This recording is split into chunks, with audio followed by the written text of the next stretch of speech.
Hello, well, it looks like Ella's in the chair because I left that photo on. That's great.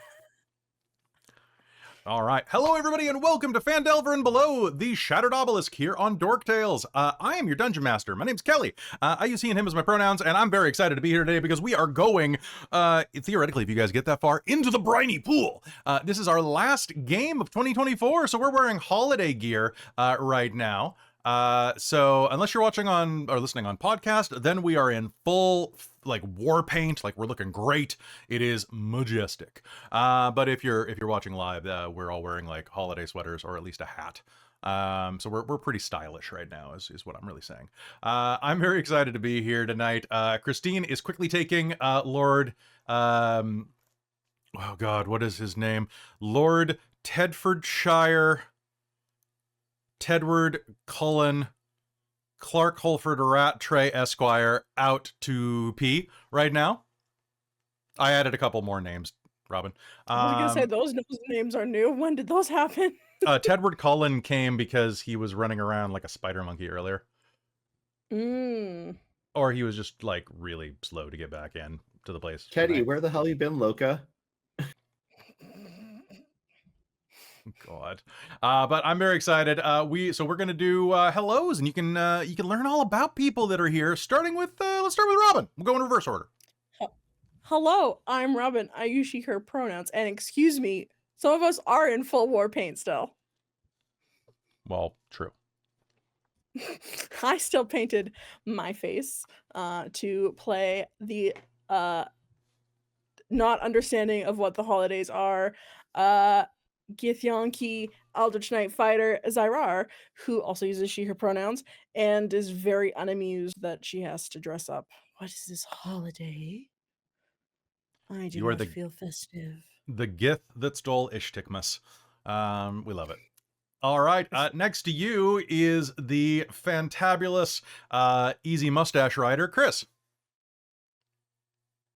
Is that easy to ride mustaches or a mustache that's easily rideable? Hi, I'm Chris. I'm playing Sindri, our Way of the Ascended Dragon half-elven monk. I use he or they pronouns. Sindri uses he or him pronouns. And it is weird to not be in my usual spot, so I'm very happy to pass it on to Amy? It's Amy's turn. Yeah, it is. Yeah, hell yeah. You got it in one. Hi. We can go home. And by the way, the answer was dealer's choice. Hi, I'm Amy. Pronouns are she, her, they, them. I play Lyric, the Tiefling Bard. College of Creation. I also uses she, her, or they, them. We love it. We love it. And we love you. All right, above you, we have Caitlan. Hello, I'm Caitlan. I use she, her pronouns. And so does Anthea Briarfoot, the halfling artificer alchemist of the group. And she's got her homunculus servant Squish, who is squashed still. No, because you guys are long resting. Did we? Oh, we did! Yay! Oh yeah, Chris, you long rested. I have to fix him. Yes, we long rested. I have a full character sheet. So I hope we long rested, because I did, apparently. Nope, Zai stayed on night watch because she didn't trust the dragon because her heart had not grown 3 sizes in one night. You should get that looked at by a physician if your heart is growing. That's true. Well, actually, your heart would grow 3 sizes thanks to your cape of enlargement. That's no joke. Well, all right, and we cannot go further without our Asamar Asa star on top of the tree. It is, of course, Christine. Hello. Teddy just dragged me all the way back to my seat via his leash. Nice. I'll give you a second to sort yourself and get. Teddy, get off. No, leave it. Teddy. Is he being monster mode? Leave it. He's trying to eat my hammock again, which is shaking my whole desk. Get your... For those who are very confused by that, Christine has like a foot hammock, like a footrest underneath her desk. She doesn't have like a hammock on the wall. That we don't have that much space. We're millennials. We're lucky we have walls. Coming your problem. Gotcha. All right. Hi, I'm Christine. I use she, her pronouns. And tonight I'm playing Lady Alessandra Celeste Martine Barraquel, our Asamar paladin of the Watchers. And this monster is Tedford. Tedford. He has the zoomies. God, he's had zoomies all day, guys. Like, I still got a bunch of work done, though, so I'm very pleased with that. Shooting my shit. All right, so, folks, we also have another person here tonight. That is Bookwyrm Games, our sponsor, De Annuum. Our very own Santa Claus. Bookwyrm Games has been a wonderful supporter of us all year long, and they have definitely been in our good books. We looked at our list, we checked it twice, and then we used code DORKTALES to save 15% on all of our purchases. That's right. You too can benefit. Nice. I know, right? Or maybe even naughty. You can get some sexy dice from Bookwyrm Games. I'm sure they have some. If they don't have some sexy dice, I have some ideas. But consider getting some dice for your family, friends, loved ones, and even some enemies, perhaps, because nothing makes friends like dice. You don't make friends with salad, but you do make them with gaming. So go to Bookwyrm Games, go support them. They're great sponsors. They're really cool people, and we honestly couldn't do what we do without them. So thank you, Bookwyrm Games, for being so amazing and so helpful and so just fun to work with. I look forward to our next year together and future anniversaries. Aw. Go to use code DORKTALES on checkout. Save some money. It's great. We also have like an ambient sponsor, that like an affiliate link that you can use. So if you want some coffee this season, head to Bones Coffee. Use code DORKTALES. You'll save 20% on your order. And I think they just changed that so you can use it every time, rather than just like one and done, which never really made much sense to me. But do it. I get a little kickback, and you get some coffee. It's one of the coffees I drink, so you should totally do that. Without further ado, let's catch everybody up on what we're doing. Last episode, you are still in the Briny maze. It is very squadgy, very demure, and you were going through it. Eventually, you found that there was an amethyst dragon, because they're popping up over every DORKTALES game these days for some reason. Just amethyst dragons are everywhere. It could be because they're my birthstone, maybe. You never know. But they are absolutely everywhere, and you met one of them who had accidentally been teleported into this realm along with their mage companion in order to try to do some good. And now that they're here, they want to wreck some illithid ass, which is lucky because so do you. And together, you have decided to unite and form a posse. However, the dragon wanted to test your mettle, so he sent his mage friend and 4 of you out to go clear the way and kill some of the cultists that were lingering around the front door of their little hovel. You guys did so. It was great. It was a good fight. And then you guys got attacked by that weird musician and his friend Jitterjaws, not Jabberjaw, different guy, and soundly beat them. It was not as much of a fight as I was hoping, unfortunately. But now you have a dragon friend who has joined the party, and you can't go wrong with that. You went back into the dragon's den, where you pitched some ideas for the future. I'm sure that Mark Cuban backed you on something, and then we decided to take a long rest. So from there, y'all are ready to roll. Which I think is where we're going to start our game. Does anybody have any questions before we begin? Perfect. We love it. No, I'm just going to roll my D3, quote unquote, to see how many charges of my Cape of Enlargement I get back at dawn. Oh, and Chris, you would have learned that the Flump Glimmergruff died in combat with these, yes.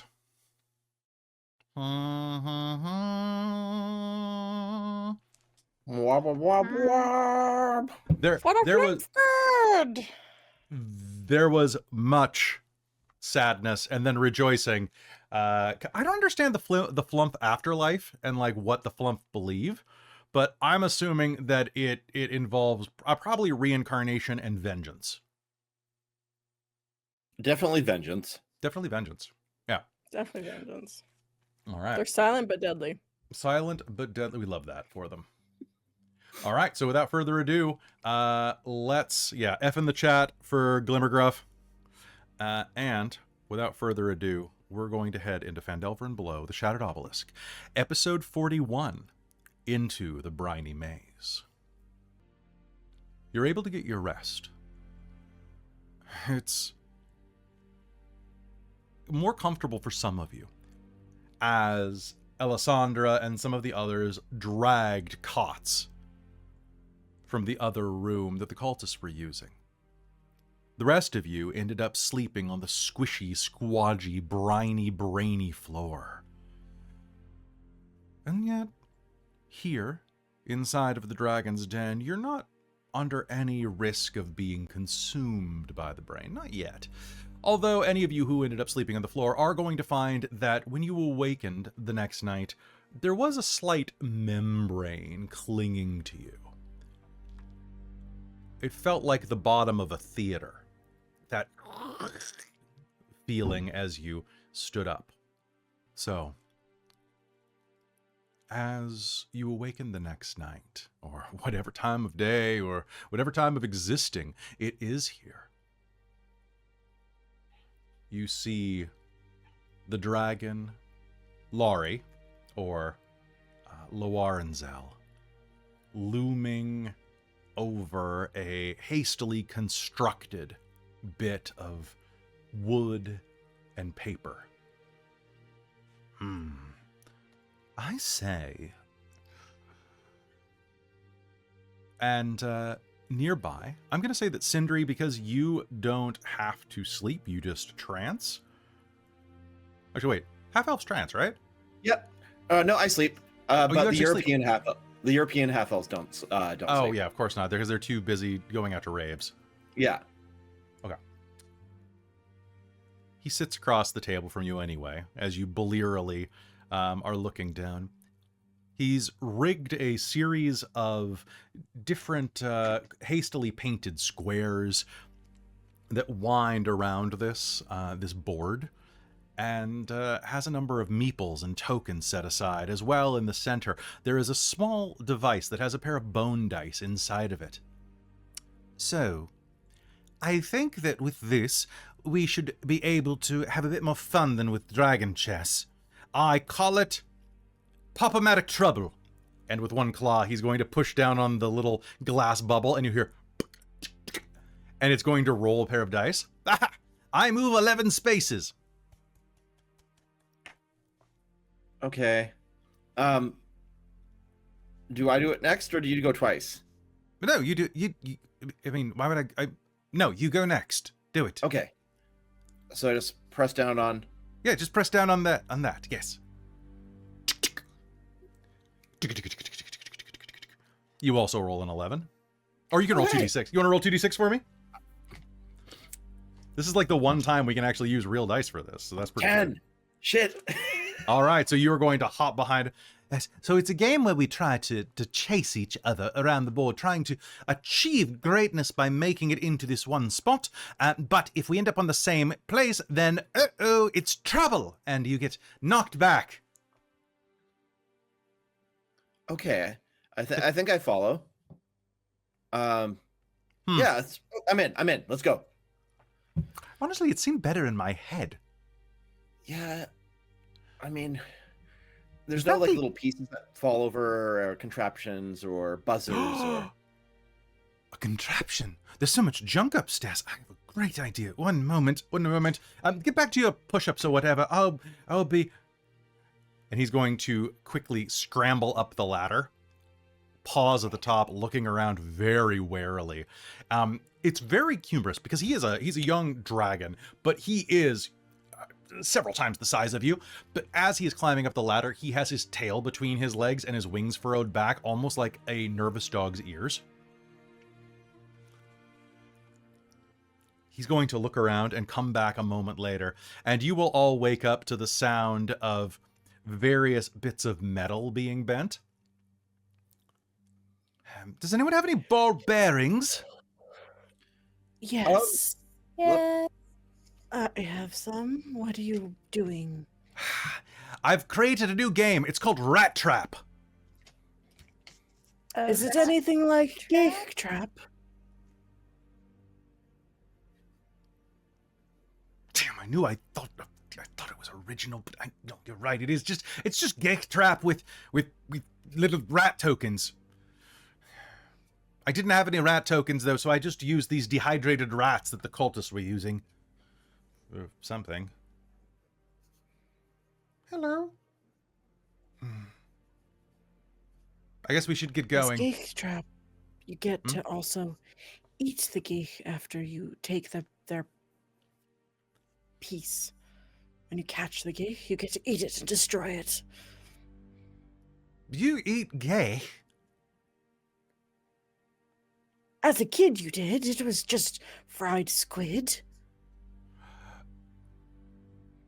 Ah. We play different versions of Geek Trap. Translation in the rules? Yes, perhaps. Probably some house rules. Anyway, so we are continuing onward, I suppose, aren't we? Yes, Also, that was the point. ooh, sorry, I cut you off there. I was just saying that's the plan. Yeah. So, Sindri was filling me in on your current endeavor. You're going here to stop a nascent, natal deity and rescue someone's girlfriend? Yes. In short, Apparently. yes, that's correct. Whose girlfriend is it? Everyone points to Ella. Listen, our companion. Their former party member, who might also be that one's girlfriend. Look, that's very interesting. We shall do our best to assist. Isn't that right, Gosa? Over nearby, Gosa, the mage, is just prepping his mornings. He's going to throw a thumb up and be like, that's right. All good over here. Got some bat guano. Yeah, we should be good. I am running a bit low on bat guano, though. Does anybody here have any? I could use some bat guano. I can't say I do. No, so sorry. I don't use it in any potions, so I'm sorry. Oh, that's right. Look, Anthea. Yes. Yeah, I was thinking about what you said yesterday, and I think it's a right tragedy. It is. You're a master of what? Alchemy. What did I say? Oh, what's the tragedy? I'm sorry, I just get really excited. That's all right. I was saying it's a tragedy that with your alchemy, you're not able to recreate some of the powers of vast magic prowess. You know, I studied alchemy at in Neverwinter, and I also studied it briefly at Candlekeep. Wow. That sounds fun. How was Candlekeep like in the alchemy department? A bit stuffy. Oh, that's fair. Very caustic, and not just the chemicals. There's a bit of a caustic atmosphere there, really, and not just the chemicals. The teachers are a bit frigid. They're a bunch of basic bitches. Oh. No, acidic. No, for caustic. I mean, no. you're right. Yeah. That's why the joke was. All right. See this. I only got B's, so you know, and which is one of the reasons I left. Actually, I was stung by alchemical bees. Which here, and he'll show off like a bunch of scars along his collarbone. Are those like jellicle bees? They're right bastards, is what they is. I was thinking though that maybe the reason that you can't do certain effects, pull spells out, is that you ain't really messed with some of the ingredients, right? You've mostly this guy's just turning more and more cockney the more I do him, and I love it. It's most of your experimentation, right, is doing typical alchemist stuff. You know, but you ain't messing with any of the bollocks that any of the wizards is. No, not usually. I kind of leave that to the wizardy people. Can I borrow you for a bit? It seems like yeah, it seems like everybody else is still getting ready. I mean, your tiefling isn't even completely up yet. She's just like reaching around. Sorry, they're just reaching around. I don't want to make any presumptions, but the tiefling's in the corner just like drinking an absurd amount of coffee. Yes, that's what Lyric does. Where is it coming from? Did you need some? I never know. Wait, are you offering? Do you have a glass or a mug? Oh dear, yeah, I've got a pewter goblet around here somewhere. That would. Oh my God, you're a saint! Oh, Saint Cuthbert be praised. There's a Saint Lyric now. Sure, Oh, I'll take it. That's fancy. I suppose. And Lyric will pour a cup of coffee from ye the gods, I haven't had tumbler coffee. of eternal coffee. He's gonna suck it down and go, all right, Anthea. Yes. Here. And he'll take you over in the corner and be like, I have a present for you. Oh, thank you. Don't spend it all in one place. And he is going to hand you a small package. It is just a simple parchment envelope that's folded over, full of like kind of a lumpy substance. What is it? Guano. Oh. There's about 3 doses in there. It's all I've got left. I am going to focus on a couple of other types of magic in the meanwhile, because honestly, it's a bit overrated. But I was hoping that I could maybe be able to teach you. Yeah, that sounds great. Thank you. So here's the spell. Okay. And he's going to open his spell book and start going through it. And is going to show you all of the spell things, the components, the somatic components, the verbals, and all of that, and kind of go through and go, okay, so yeah, so he's going to try to explain it to you. I'm going to roll to see how good he does. That is, it's pretty good, actually. Can you please make me an intelligence check? Yes, sir. You may use Flash of Genius with this. I'll let you, make me an Arcana roll. Arcana? Nice. Well, I rolled a 4, but my Arcana is +9, and then a Flash of Genius would make it an 18. An 18? You know what? An 18 will be good enough. Looking at this, he's going to spend about an hour at the beginning of the day going through this and kind of explaining everything that, like the deep theory behind this, as well as this. And because I think it's ridiculous that you don't have access to this, I bestow upon you Fireball. Da, da, da, da. Thank you. Da, da, da, da. Yeah. Thank you so much. You're welcome. You now may prepare Fireball if you like. Yes, I would like, actually. Because it just really annoys me that alchemists, especially like, why would they not have Fireball? Or artillerists. Like, I mean, we have Firebolt. You would imagine I could just make something bigger, right? Right. That's how I do Alchemist things. fire. Like, you've got a combination of things that are fiery. You should have more fire. It's just, it's all of it, actually. Oh, yeah, Like, and you throw Flaming Spear. Like a vat of alchemist fire. It's effectively Oh, a artillerists do fireball. have Fireball. Never mind. Or artillerists do have Fireball. Well, alchemists do now too, damn it. Yeah. I think artillerists are the only ones that do, that are artificers. Wow, that took me too long. That's fine. It's the last game of the year, so it's an exhausting time for everyone. We feel it. All right. So while that is going on, what's everybody else doing to prepare for the rest of this chunk of the adventure?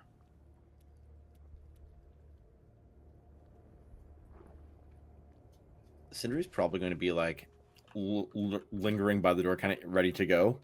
but that's because he only half needs to sleep. So. Okay. What about Lyric? Lyric's drinking coffee and has definitely was sleeping on the couch that she'd animated previously. So I guess right. she will hop up and animate that again. The couch is going to stretch and come back to life. It waves at you.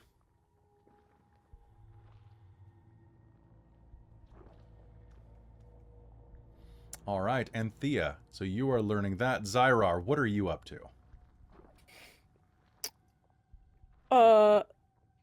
Zai'rar is probably just also kind of eagerly waiting by the door to go smash some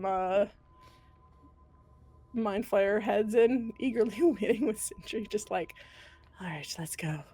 Those magic folks. I just have magic innately. Let's go. Nice. Warming up, sharpening her sword, nice. Bonding to it again. Lyric, if you had to have one color that you associate with yourself, what would it be? One color? Yeah.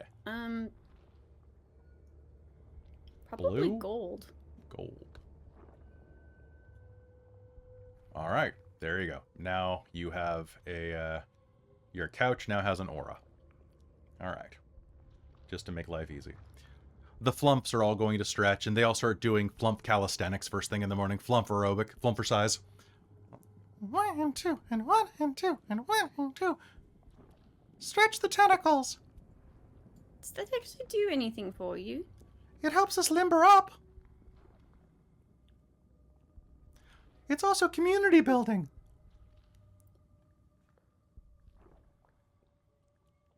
Do you want to join? Community is important. That makes sense. Mm-hmm.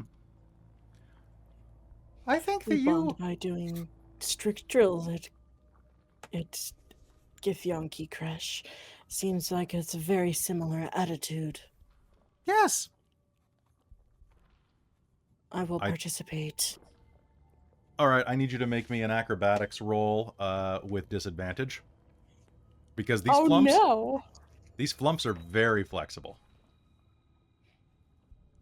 Do I waste my ability that I'm going to be proficient in acrobatics? I'm going to waste my ability and be proficient in acrobatics today. For my Githyanki Astral. I'm reaching into my past.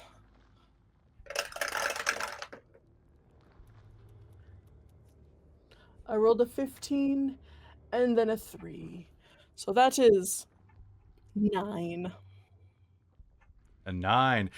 You are definitely going to not be able to do some of these poses. I'm going to put us on pause for 1 second.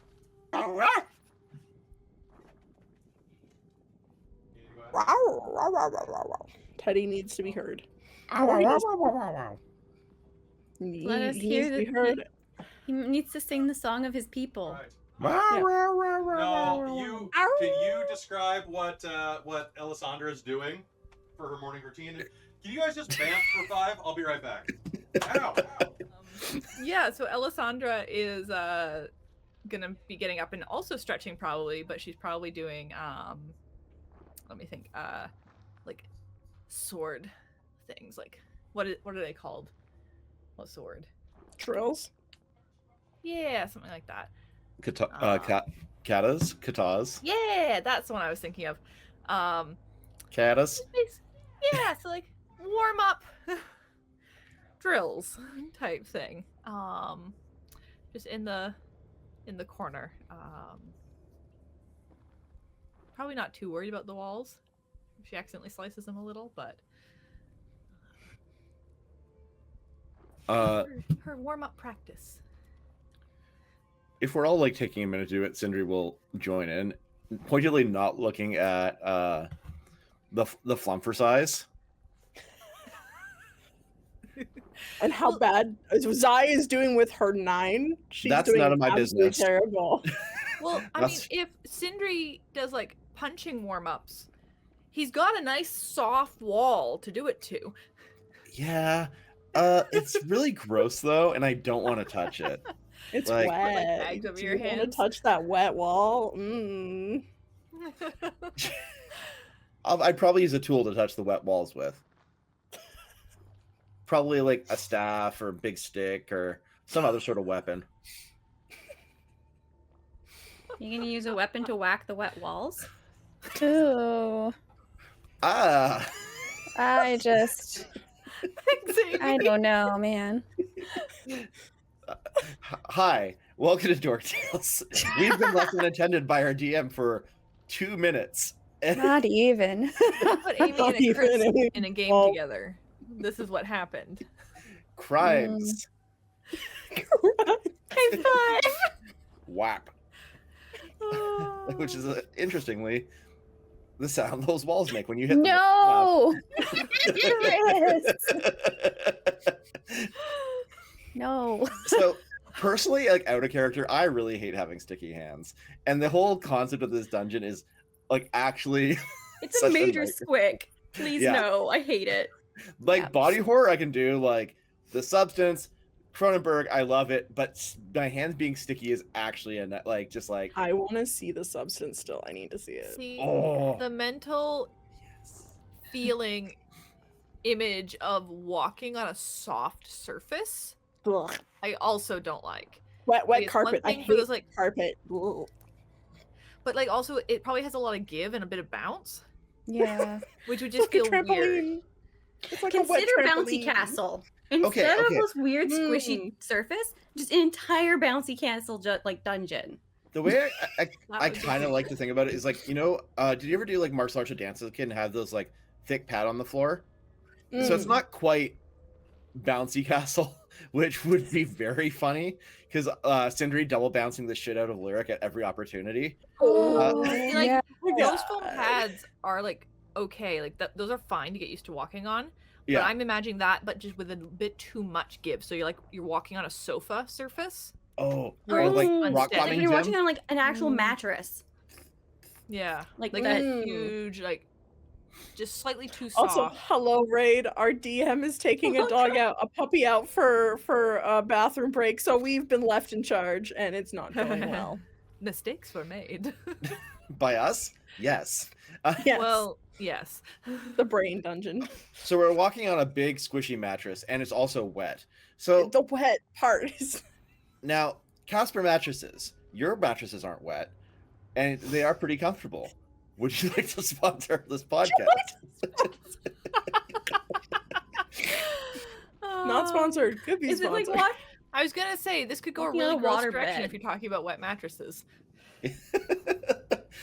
Don't need to go there. I'm trying. Okay, yeah, water beds. I haven't seen any of those since the 90s, and there's probably a good reason for it. Mhm.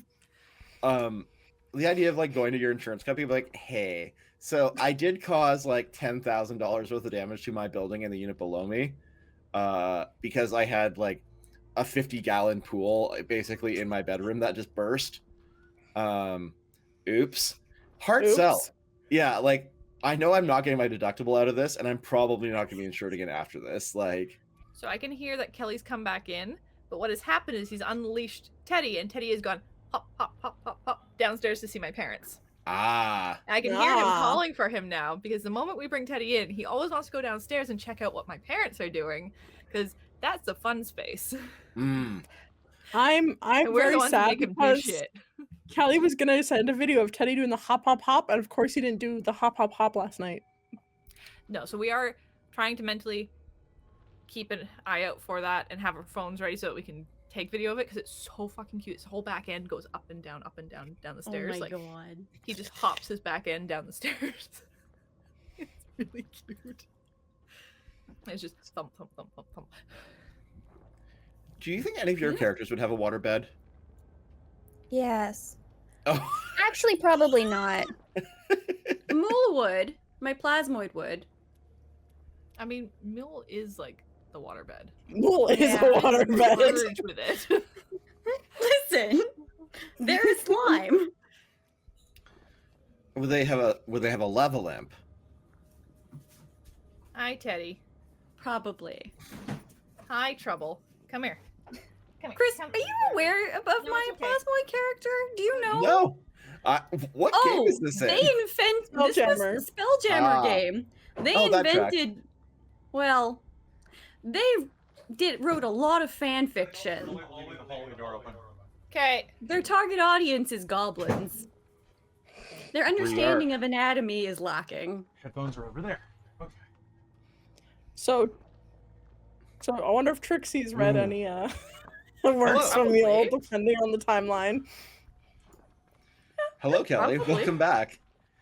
We're sorry. We're We've sorry. been extremely normal in your absence. Mhm. What? I don't want to know. Just look at the chat talking about wet walls and the Waterbeds. conversation in waterbeds. All right, so he is gone. He is gone. Pee-pee. He did not do anything else. Oh, okay. That was your second pee in like 20 minutes. And then he went downstairs 20 and minutes. peed on your dad's foot. Really? He dripped a little. like the ring from a coffee cup amount. He's not supposed to excited piddle after he's already piddled. It's just like, He's well, refilling it's his so tanks funny right now, too though. because like he wants to be your parents' dog. Like he just like he No, he only wants to go down there, I think, because it's like the reverse of like Charlie, because Charlie was down there for the normal shit and being told what to do all the time. And then came up here for the fun crap. yeah. Whereas He just Pidgey wants, gets literally told what to the do up here all the reverse. time. he just wants to see his And down there, they grandparents. just play with him and only Mhm. kick him out of the kitchen.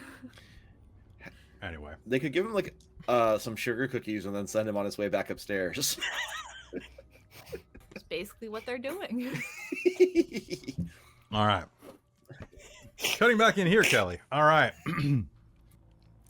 So, you spend your time getting ready, and at the end of it, it's time to head back off on your adventure. Gosa and Lowry, which I'm going to call him Lowry from now on because that name is a mouthful,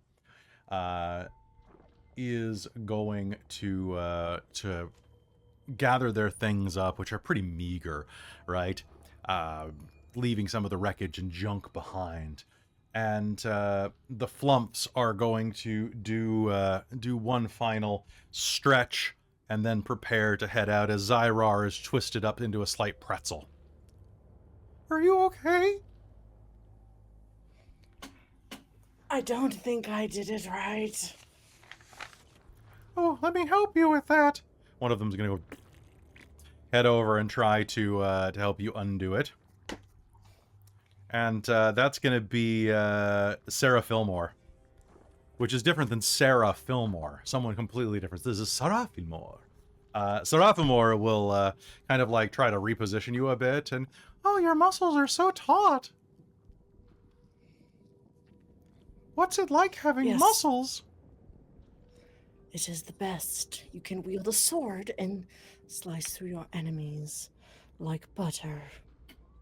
What's butter like? It's kind of like you, actually. Oh. Are you going to slice through me? No. Good. I like being around you. You're full of negativity.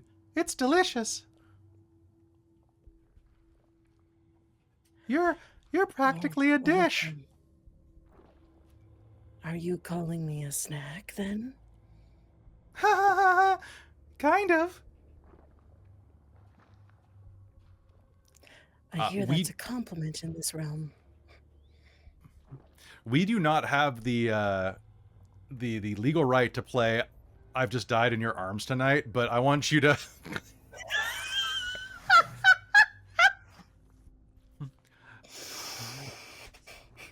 So, you have a strange moment with a flump, and then it passes in a strange wave. And all right, shall we be going? Lowry says. I think that's probably for the best. I Yeah, feel we this really place- should go. All right. So, who will be touching the rod? I can do it. I can do it. Best of luck to you. I'm Thank not you. going to be touching it at all. Oh, that's fine. You don't have to. Oh, I'm sorry, Sindri. I'm moving you. You can go back to where you were. Okay. Oh, Okay. So, I'm going to, before I do it, I'm going to use my experimental elixir. Ooh. Because that gives me temporary hit points now. Ooh. Nice. Yeah. We love it. Activation rods. All right. So, I'm going to pop it up. Ooh, almost max. Oh, good, because I rolled balls, so you're going to be probably fine. Oh, perfect. 16 temporary hit points for me. Beautiful. And then I'll Can roll you for what it does. Oh, make yeah? me a... Oh, sorry. Roll for what it does first. Oh, that's fine. 3. What's a 3? Oh my god, where are you? Resilience! I gain +1 to AC for 10 minutes. Yeehaw. Alright, sorry, yes, sir. What Make is me it a now? Constitution save, please. I can do that. This one. Akacha! Oh, that's not great. That's a 12. Flash of Genius, that's a 17. I'm gonna We use all of them in the first 10 minutes of game. Let's go. We love it. All right. So as you do that, that's going to be enough for that. There is going to be a jolt of electricity as you connect the two pieces, surging through your body. You're going to succeed, which means you're going to take 6 points of electrical damage. Nice. Oh, that was just tingly. And then Okay. you're going to hear in Oh, the yeah. distance, doo-doo-doo-doo-doo-doo-doo, as a gate opens. Oh, All right. We have an hour. Let's go. let's go. onward. Ooh. Wouldn't it be such an absolutely awful move if they just decided to have them at different times for each section? Like the first one's an hour and then the second one's like 45 minutes? I just feel like that would be really aggravating. That would be an incredibly dick move. Who would do something Exactly. like that? I don't know, but I feel like someone would. Well, let's move quickly then. Yes. All right. Agreed. Gathering up your forces, you move through the maze. And going to the first door, immediately there beyond the cultist, you are going to jangle it a couple times. Unfortunately, that one is sealed. However, you remember that there was another one down to the south beneath that room with the wailing walls. With the wailing, strange art piece. And so, it only takes you about 5 minutes to make it down there. The door is wide open at that time, and you prepare to progress further. Zai'rar's gonna be like, last time there was a beholder on the other side of this gate, so I'm gonna just do this in prep, and I'll activate the Cape of Enlargement for 10 minutes. All right, getting big. Big Mommy gif. All right. Heading that direction, you find the doors able to swing wide open for you. As you approach the door and press, they will easily open. On the other side, you see dark ichor and 3 Mind Flayer corpses spread around this area. Dozens of crystals set into the wall gleam with inner lights. What do you do? Proceed cautiously. All right. Mm-hmm. Moving into the room, it veers around a squodgy corner, back up to the north. In a massive clump, you round the corner, the couch in tow. And what you are going to see is that there is these crystals glowing along the walls are shimmering, glowing, pulsing. They remind you of those thought crystals that you'd been seeing I was all around the wondering. dungeon. Yeah. Does it look like there'll be anything on the Mind Flayers? You can go ahead and make me an investigation roll if you'd like. Sure. Natural 20. Natural 20. All right. So, looking at them, you are going to notice something immediately, and that is that they've been positioned. All of the mind flayers look like they killed each other. But in reality, looking at them, you are going to see that something killed them with a great axe. Or tridents? The weapons that killed them, however, are no longer present. In fact, looking around, you are going to see that whatever killed them wasn't particularly tall. Honestly, the angle looks like slightly higher than dwarf height.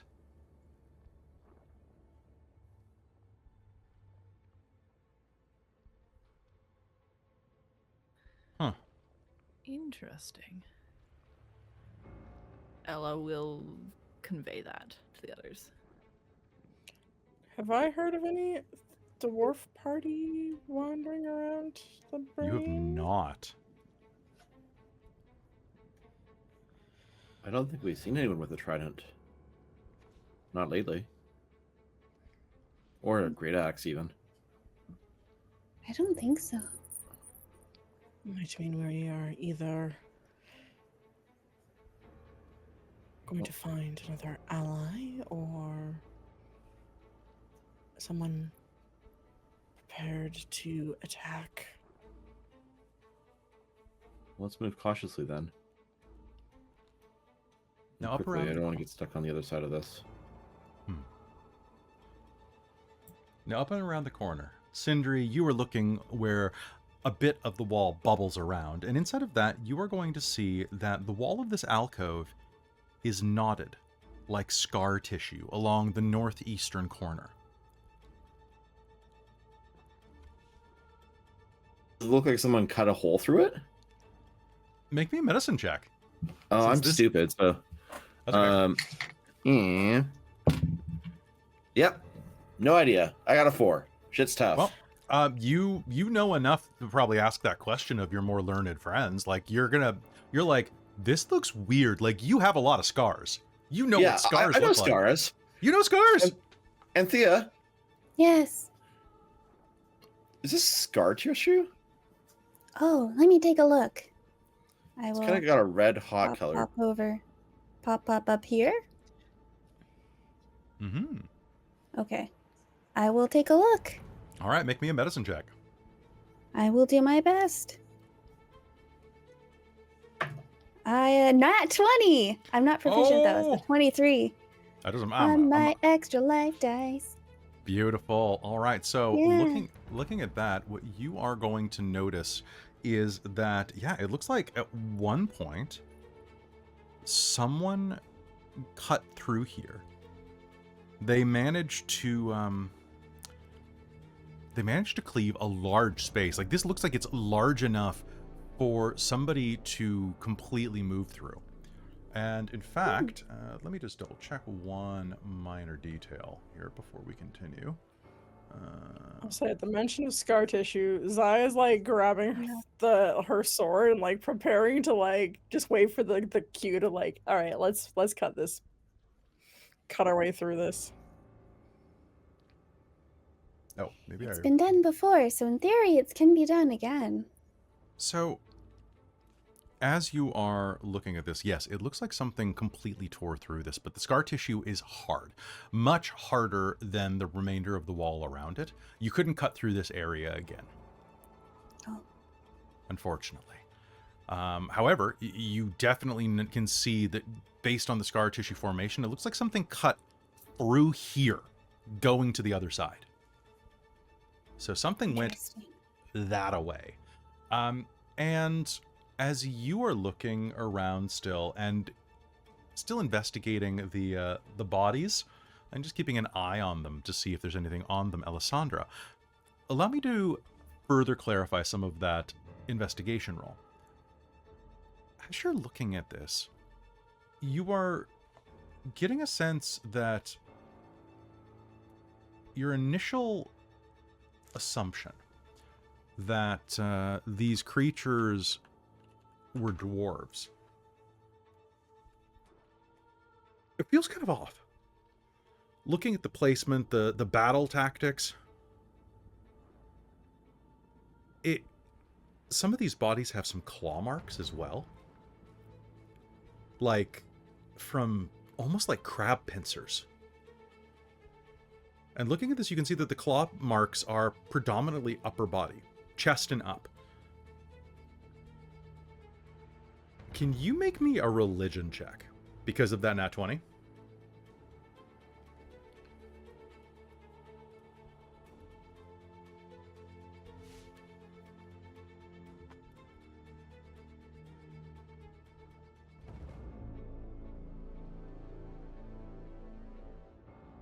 That's another nat 20. Are you kidding me? For 26. Investigating these Apparently, further? I didn't shake it well enough to actually get it to roll around in my hands and just whoop, and it fell right on it again. I don't know how. Big brain moment. You If I can are just going harness that ability. Yeah, there's your luck for the rest of the game. Looking at these Elithid were killed, you think, by demons. Particularly, as you're looking at the bodies, a specific look jumps into your head. An article inside of one of the texts, one of the treaties of Volo, the adventurer. Volo the chronicler, Volo the bard, of something called a Mesoloth. A four-appendaged, if you don't count its legs, kind of bug monster from the depths of the abyss. Huh. Well, no, from the depths of their fiends. They're Yugoloths. They're the mercenaries of hell.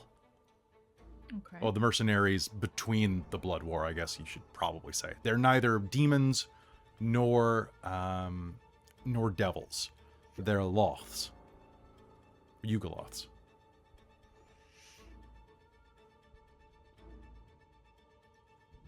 Interesting. And in all of the art that you've seen, it looks like they use their tridents from their lower arms. Okay. Which would kind of give you that kind of dwarvish height. So anyway, that's me minorly correcting, because I thought I misremembered what a Mesoloth was. I thought it was a Maragon, which are not that tall, if Baldur's Gate has taught me anything. While this is going on, Zai's starting to hack at this spot beside the scar. Ooh, big brain energy going on there. Mhm. All right. So, you know what I love about this module? The module point blank says that you can't cut through that spot. It specifically says the substance of the wall has since healed, but is now too tough to cut through again. But as you can see on the map that they made, only a part of it is puckered like that. So allow me to... Correct. Yeah, I know, right? It's bullshit. Allow me to go back to the beginning of this and just double check the unpleasantly moist. Yes, everything in this is unpleasantly moist. Magic cannot affect its... Okay, so it is as tough as stone. So what we're going to have to do is... Yeah, that is kind of weird. What we're going to do is we're going to apply common sense to the situation like the DMG says. And go ahead and you have a magic sword? I do. All right, make me an attack roll.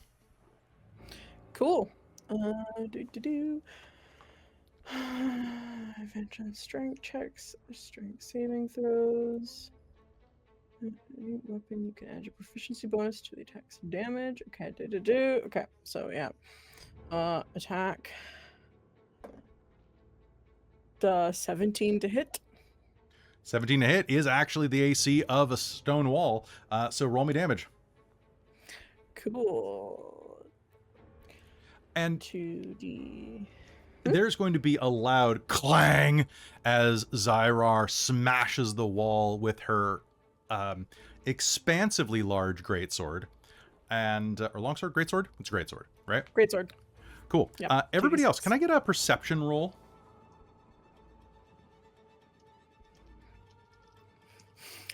I didn't know the moist, wet wall would go clang. That's interesting. It goes like. All right, so 18 for Christine, 21 for Chris. What'd you do, Robin?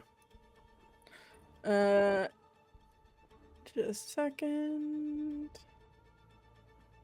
19 slashing damage.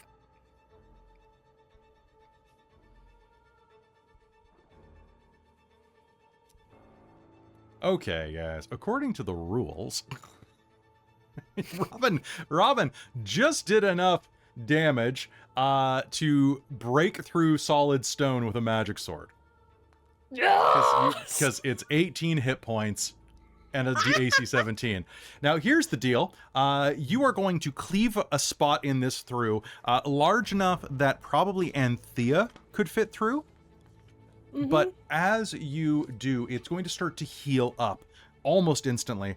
But what you are going to see before it does, you're going to get a sneak peek at the other room.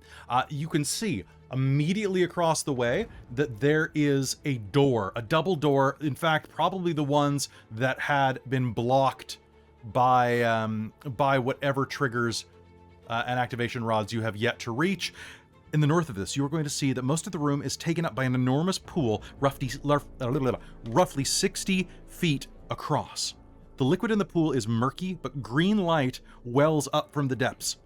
2 tapered rods jut from the wall near the pool, likely to be able to let whoever exits the pool out. For as you look through, the pool does not have any end to it. As best you can see, it goes down deeper and deeper. And I believe that you all learned earlier that there was this was only the first portion of Ilva-Ash's realm, and that you would have to go deeper. But as you see that, there's going to be a and the wall is going to heal. Okay, I get 2 attacks per round. Yes, you do. But you're gonna keep hacking it. It's gonna keep healing up. Okay, no, but what I want to ask is, Okay. Zai'rar is gonna try and slash, and then interject herself as a strength check to try and hold the wall. Hold on. Okay. So as this ridiculous bullshit is going on, you are going to hear the sound of electricity around the corner. Just past, there's Zort is going to be there. However, I think we have a much more pressing thing right now, and that is, let's see. Is there anything about being absorbed into it?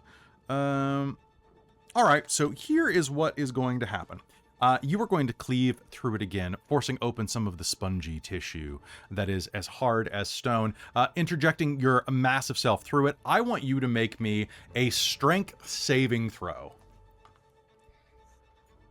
We're not initiative rounds, are we? Can I give Bardic Inspiration? Sure, if you round the corner and see what the hell's going on. Yeah, I mean, she's smacking things. Like, yeah, That makes sense. I'm gonna look into this.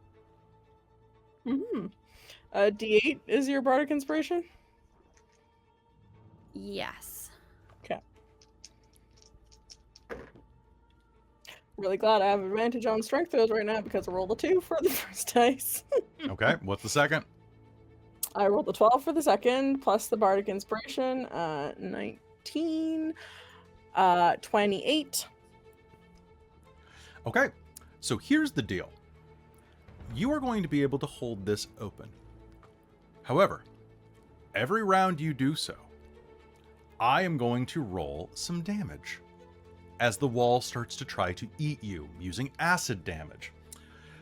Let's see, the wall has 48 hit points, so I'm going to say that's 4d8 per round of damage that you're going to take holding this open.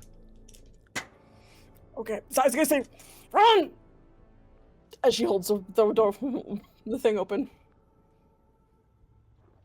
Okay, and we go. Okay, let's go. All right, She's let's gonna check. jump. Let's do it. Let's check some movement right now. What I'm gonna get is, because we're literally hacking the rules here and skipping a third of the dungeon, which I love. Don't get me wrong. How dare they give me a scar? Tell me someone went through that, and then don't expect me to try and go through that. 8. Okay, so Sindri, you can rush up to it this round. Lyric, you can rush up to it this round. The flumps can go slightly not as far. So Gosa can go, I guess I can grab everybody here and go 5, 10, 15, 20, 25, 30. And I'll say that Lyric brought her couch with her. Okay, so one round has passed with you guys getting there. Sindri, Lyric, and... Are we not dashing because it's the only thing we're doing? Well, hold on a moment. So what I would like you to do is please make me an acrobatics check to dive through between Zai'rar's legs. If you fail, you get stuck. So everybody who is doing so, you are going to have to take an action to move through. Can I get advantage because I'm small? I will give you advantage because you're small. Thank you. I am large. 26. Yeah. 26. That is going to be pretty good. All right, so Sindri, you're going to pop through. All right. I got a 12. Okay. Anthea, you're going to get stuck right I'm in the middle. stuck. Someone can use their stuck. action to try to push Anthea through. I would love to use the couch to push her through. I was about to say, are you going to use the couch? All right, the couch can make Probably me help brace the tear if possible. The couch can make me a strength roll. Okay.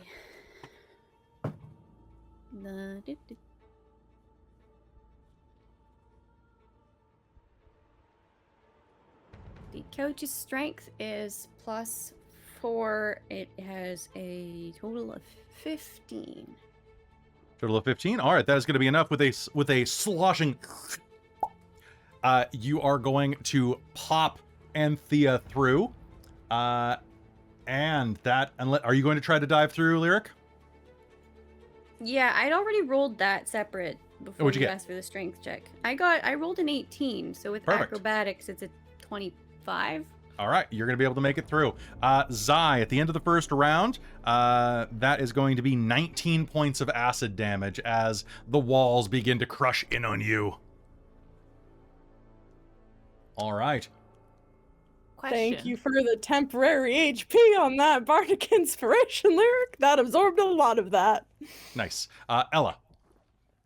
How are we leaving the dragon behind? Are you asking this in character? Yes, out loud. I wouldn't worry. I've got this. And he's going to use a bonus action to shrink down to the size of a gnome. Oh, okay. Dragon thing. Interesting. Hurry up, please. The wall is ouch. Ella's can gonna I start use- chivying all the others to go through. Can I All help right. if anyone gets stuck? Use the help You action to absolutely help. can. I think everybody can start to make it through. So what I'm going to do is I'm going to roll for Gosa. Gosa is going to get stuck. Go ahead and make me a strength check to pull him through. You may use athletics to try to force him through. There we go. Well, I fail. Okay. So All right, the couch may try to thrust him through. Sure. Another strength roll? Another strength check. Can Can my Ella powerful help? thighs try to? Yeah, Ella can give the couch advantage by Sure. using pivot. Pivot. Excellent. The couch gets a 19. Okay, between Ella and the couch, boop, Gosa is going to go through. The flumps are going to start swarming the hole. 1, 2, 3 manage to make it through. are we doing phrasing? Are we doing phrasing? Lumps no, start to swarm holy Zai's shit. hole. All of the flumps make it through on the first try? Well, Oh, wait, they're sorry. like cats. They have they only have to go through They're the side of their liquid. heads. They Yeah. can squish. I rolled 5 19s. Wow. Nice. You know what? You know Good job. why? Because they limbered up. Yeah. This is yeah. this is why you stretch. Exactly. This is where you stretch. All right, and then Laurie can try to make it through. Laurie is small. That's going to be 20 plus. Laurie is going to go through with a... and that is going to be the end of this round as Ella was helping people. All right, Zai'rar, do me the honor of taking 19 more points of acid damage as your armor's connective bits... Is your armor magic?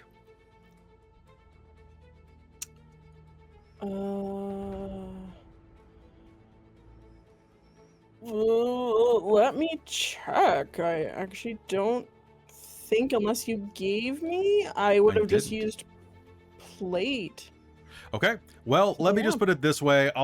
You're a giant, big gith goth mommy, and all of the connective bits of your armor are starting to, like, dissolve. Like, all of the Uh-oh. fabrics. Uh-oh. So you're definitely starting to look like chicks in chainmail type of outfit. Nice. So I get more AC, right? Because I'm getting less clothing. Yeah, that's how it works. Nice. All right, and new round. It is time for Ella and the couch. Okay, this is acrobatics, right? It is acrobatics. Can I brute force athletics it and just knock Zai'rar through with me? Just like tackle run? I will allow it, but if you will have disadvantage because she's large. I was Unless the gonna thrust myself and Ella into the pool as well. Like I was planning on like grabbing Ella by the hand and just like So that doesn't mean I whipping have us help both action? through. If the couch aids you, you'll have the help action. I mean, I A don't know little how many reactions this couch can. Well, this is a couch new can aid, round. But... Oh, okay, then yes, absolutely. Couch will help you. Okay, all right, couch. Come on, Chesterfield. You can do this. All right, Ella, roll flat. So that's athletics or strength? It's going to be strength athletics. 14! 14, is that your final answer? Better than 10. Let's add my proficiency through determination. All right, that sounds great. Blowing that, you're going to 18. grit your teeth, stamp down, and dive through, pushing Big Gith Mommy through the hole and landing on the other side as the couch thrusts behind you. And I'm going to spend a hurt them more because the couch is going to attempt to make it through. Please make me a dexterity check for the couch with disadvantage. No, couch. He's a big hero. If I have an act to this round, can I Said try and help the dexterity? couch and pull? No, you may not. Aww. I've not rolled this whole time. 14 for dexterity. if that's 14. easier. Unfortunately, the couch is going to get stuck in the hole and is going to start to dissolve. Oh no, couch! You did It good, went out a Chesta. hero. The couch. If it's still there for another round, or is it gone? The couch is no more. I mean, we love the love seat. The couch will Yeah. sacrifice its life.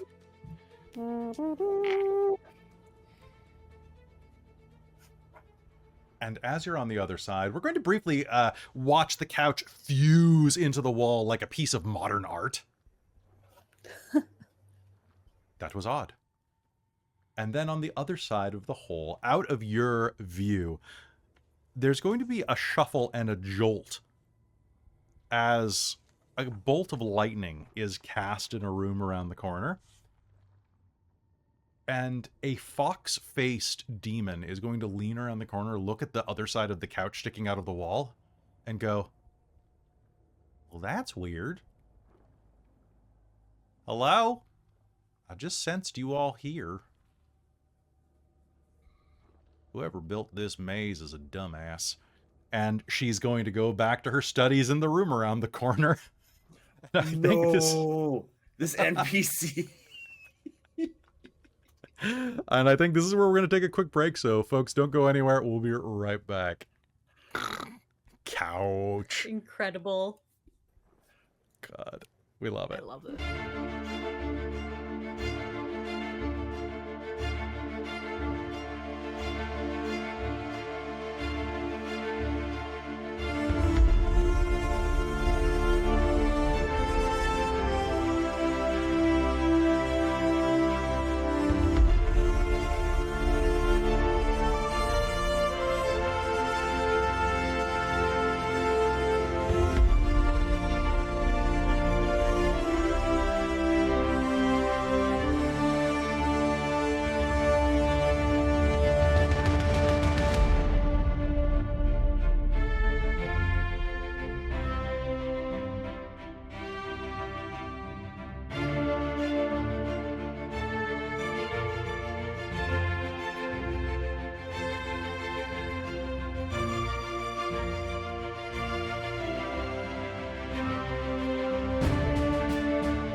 Well, hello everybody. Welcome back. This is the part of the program where we're going to talk to the chat for just a minute.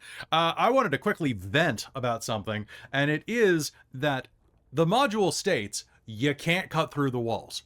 And then they show that a Mezzoloth cut through the walls. Do you know how annoying it is when a little bitch-ass bug like a Mezzoloth can cut through the walls, but my 12-foot tall Githyanki level 10 fighter can't do it? Bullshit. Bullshit. She's got a magic sword. She big. No, yeah, I'm gonna make her take some damage because of it, but like, I look at that and I hate it when modules do that where they're like, oh yes, the characters can't do the thing, and then, but the NPCs can't. Screw that. Screw that. I grew up playing D&D, or here's my Grognar, ready? I grew up playing D&D, grew up, I was like 20 when I started playing that. But like, I remember the discussion in third ed about... Grown up? I'm not grown up. I'm not grown up, but I think Chris was there for some of this. The idea of using, because there used to be a spell in 5e called Flesh to Stone. It was the petrification spell. And then there was Stone to Flesh. Stone to Flesh. And you could use it to cut and eat your way through a dungeon. Because they never said what type of flesh it was. It could be venison. Like, you know, you could just be like, suddenly, ground chuck. Shit's gross, but like, works. I feel like it shouldn't be a specific, it's just wall meat at that point. Yeah. Well, hey, look, if it's good enough for Simon Muscle. Belmont. Flesh to stone, stone to mud, and then stone to flesh. Then it's a slurry. Listen. A warrior can do it with like 5 attacks in a round, and a wizard can do it with 3 spells. And a rogue does it from behind. Yeah, we all know this. Oh, classic. Let's get those t-shirts. Let's get those t-shirts. Those threadless tees from circa 2003. Yeah, I have no idea why, but that line actually like crossed my mind when I was putting my makeup on. I have no idea. Oh, because I was thinking of an ugly Christmas sweater for Julian. That's what I was doing. Oh god. That's why. I feel like Descent into Avernus should have ugly sweaters. I would really like this. I think so. So, guys, I want to talk for just a minute about some really important... goth sweater that I own. I should do a really cheery Christmas sweater for All right, everyone. well, actually, so a couple of fun things. Everybody show off your Christmas sweaters. Robin, show yours off. What do you got? Nice. All right, Chris, show yours off. Amy, show them off. I don't have one. I don't own a Christmas sweater. That's not okay. I don't Caitlan, do that. Caitlan, what do you got? Nurse gingerbreads. Nice. Christine? Thanks. Nice. And, of course, I have my Nakatomi Plaza shirt. Now I have a machine gun. Ho, ho, ho. I wore this to an office Christmas party when I used to work at the university here, and I had a couple people cluck at me like, isn't that a little extreme?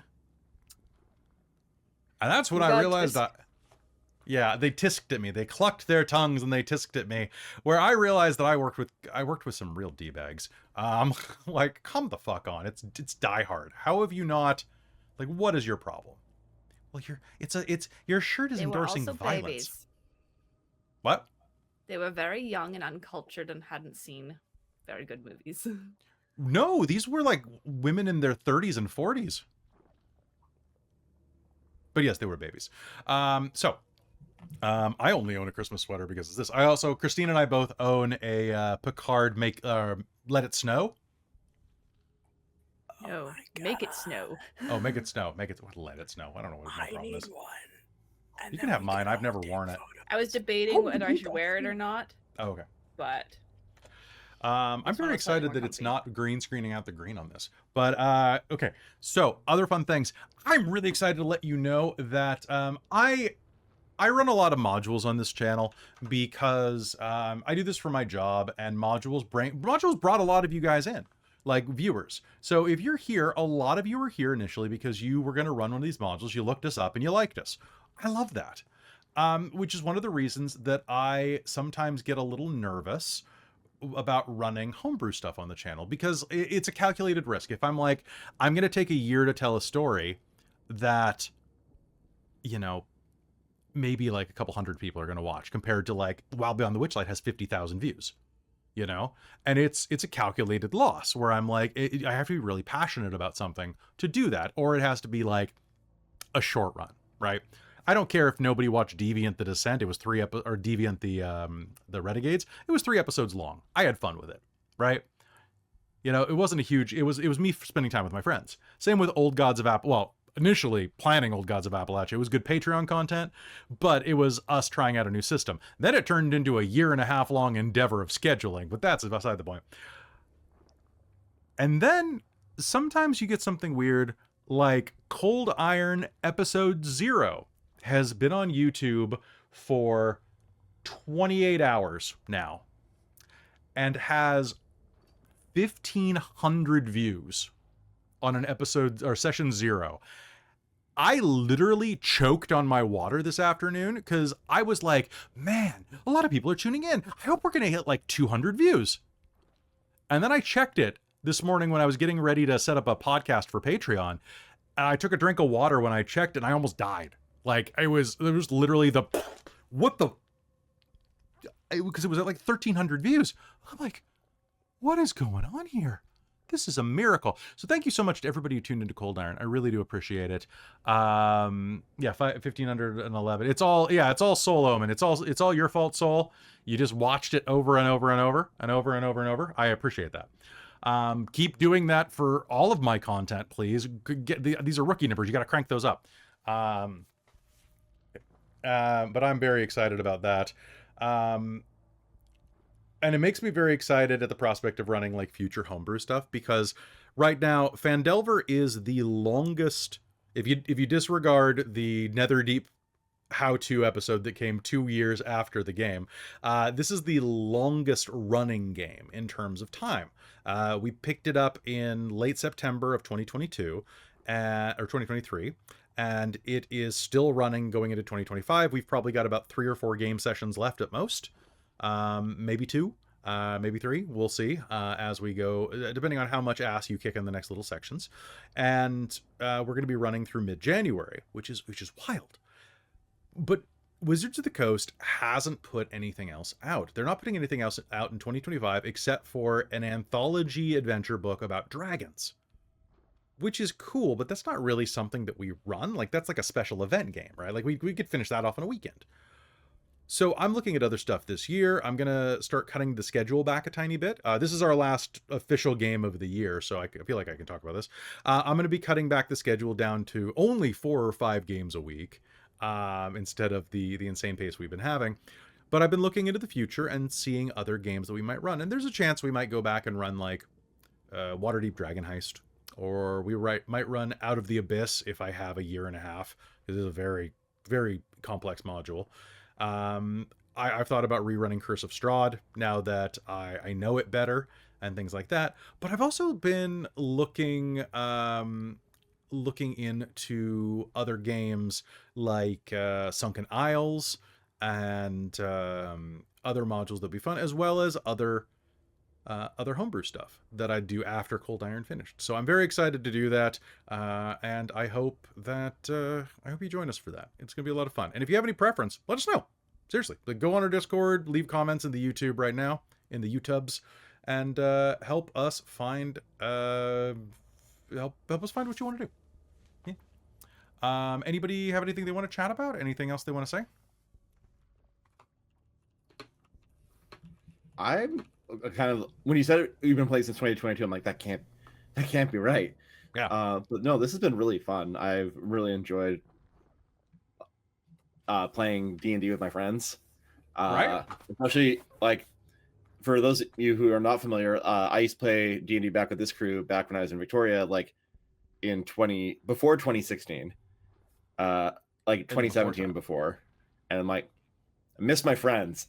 Yeah.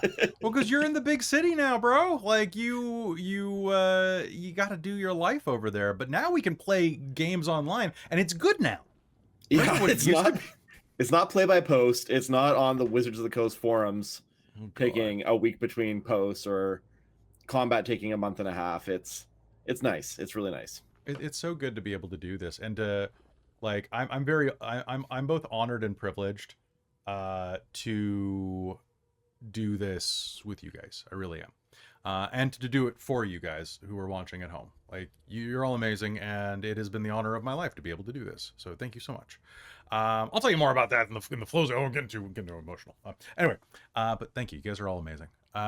So let us know. I've got a couple of cool ideas for homebrew, but I only want to run 2 homebrew games at a time because otherwise my brain will malfunction. It's just too much creation. But I've got some cool ideas. Yeah. But yeah, so no, but if you're in the chat right now and you are solely responsible for our success with that episode because of a few posts on Blue Sky, what have you been doing? Go fucking post more. Like, get to work. In fact, I blame you for all of our videos not being that high now. Go pull your weight. We're in the posting mines. Just posting away. Get in there. Posting through it. God damn. Get to work. Get to work. I want to see at least 50 retweets on my desk by Monday. You know, and I need pictures of Spider-Man. All right. Like retweeting the pictures of Spider-Man? I don't care what happens with the pictures of Spider-Man. All right, you heard that. Onto the Discord. Pictures of Spider-Man. Pictures of Spider-Man.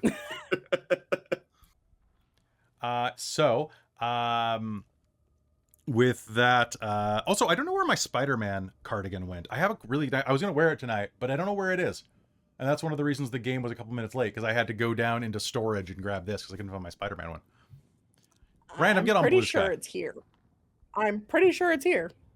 Can you bring it home for the holidays? I miss him. Can you bring it home for the holidays? I'm pretty sure it's here. I'll take a look, but I'm pretty sure I saw it recently. Not now. I see you turning to get up. Don't do it now. I wasn't. I'll be home for Githmas. I was literally just swirling in my seat. I wasn't going to go get it because I have no idea which closet of the 3 it could be in. That's true. That's true. All right. So, folks. Honestly, Blue Sky's pretty solid, man. I like Blue Sky. It's like Twitter, but like after a detox. It's nice. Everybody like follows and likes and retweet and like re-skies. Reposts. Yeah, sure. All right. So folks, Blues? They blew themselves. And speaking of which, speaking of bluing ourselves, those of you who are on the Patreon, this week, Descent into Avernus is on a Wednesday. Because my mom's flying in tomorrow, which is great because she gets to see me blue myself for Avernus. Whoa.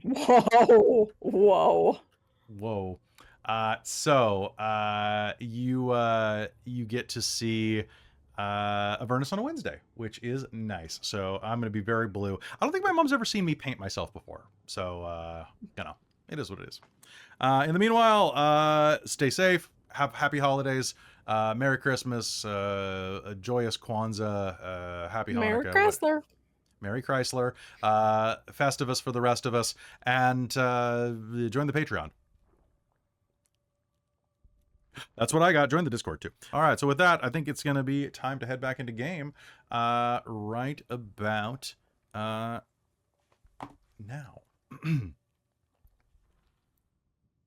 Welcome back to Phandelver and Below, the Shattered Obelisk, here on Dork Tales. You collapse on the other side of the meaty, briny wall. The room that you are in is a large dome at the back of this briny maze. The northern wall slopes down with that same wrinkly pink-gray tissue that fills the entirety of this God's forsaken location.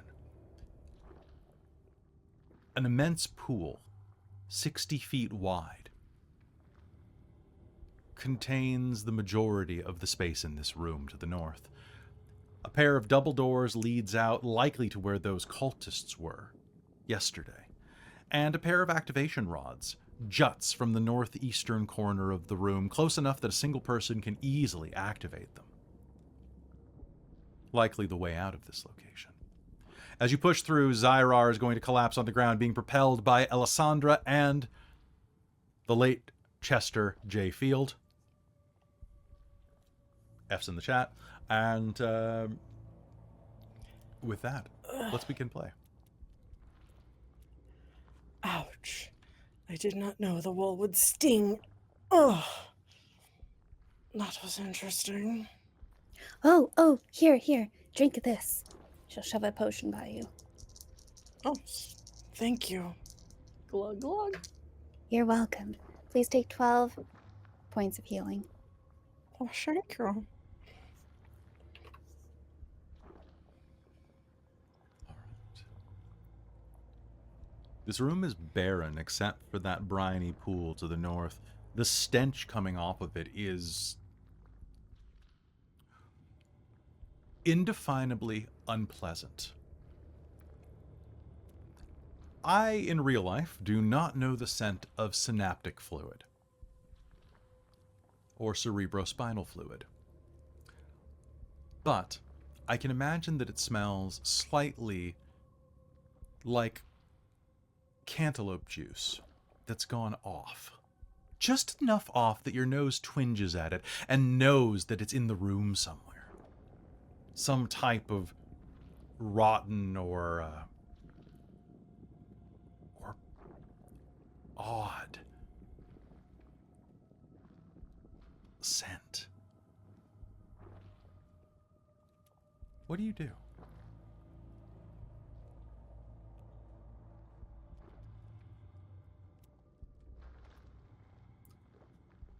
Well,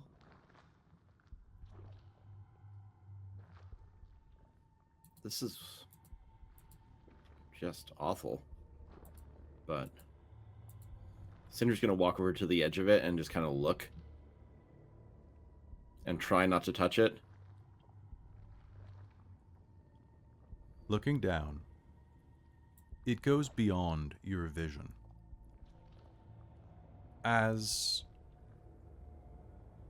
you look down, you see that it seems to vanish into the far, far depths. How far does it go? Who knows?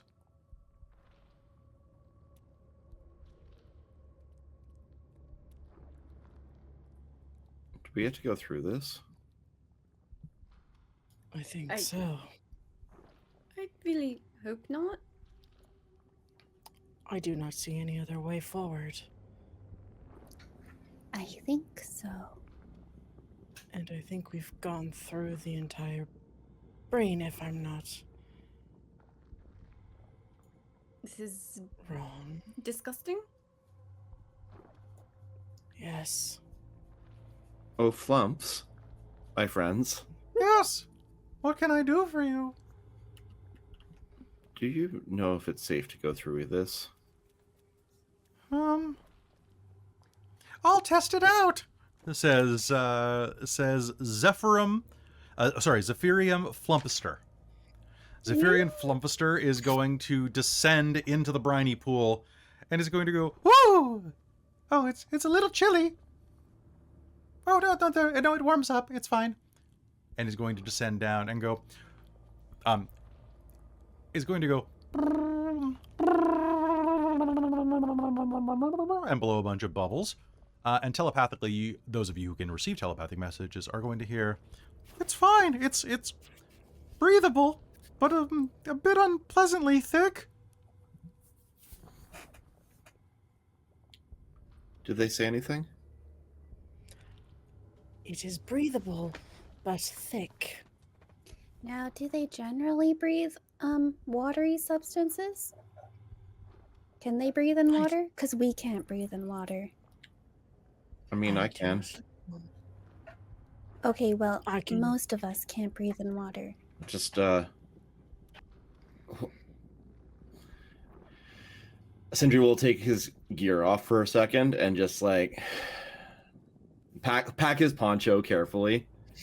It's, like, gonna be awful. And just, do a very, like, quick dive into the water. It's exactly as said. The water is, it's not water, first of all. It's something much more viscous. It reminds you of egg white. And as you take a breath, it's going to send an uncomfortable shudder down your spine. And for a moment, you can breathe underwater, but there's a slight sense of panic as the thickness of it fills your lungs. But then the oxygen comes, and the panic the panic resides. What word am I thinking of? Subsides. Subsides. Thank you. My brain Subsides, stopped working. yeah. I just heard that thunk noise from Windows in my head when I said that. Okay. Well, that's not an answer. Any other answers? No. Car horn.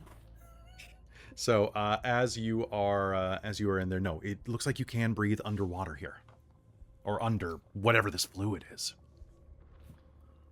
Sindri will surface, get his bag, and say, "Yeah. Hey, So- It is breathable? yeah, and it's not so bad. It's not so bad." Oh, Sindri really? I do not believe you. Can I That's insight all if he's I'm lying through his teeth? 'Cause I don't believe him. Please make me an insight check. Well, insight as well, because I do not believe him one bit. That's a 3, so 8. Oh, Okay. I don't have great insight. That's fine. 10. It's a 10. I'm just dubious. Well, you match me, so yeah, it's very. Yep, I'm lying. Well, like tightens all his buckles and I get after me. Oh, Yeah, I'll follow right away. Let's go. oh, this is gonna be disgusting. He'll Yes. turn and give you one of these over the shoulder, above Anthea's head, but like, all right, and dive on in. Lyric is gonna Do we want? fully pin her curls down properly so they're not loose. Yeah, definitely tie that back and before going in. All right. And We're gonna run. Cannonball! oh god. All right, running and cannonballing in. And Squish was with you as well, still in his vial, sleeping, I guess.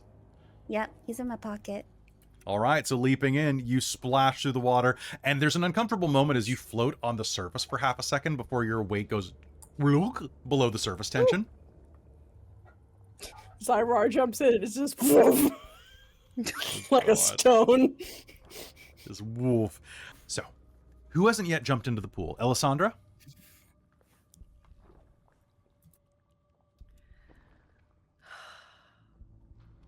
All right, jump.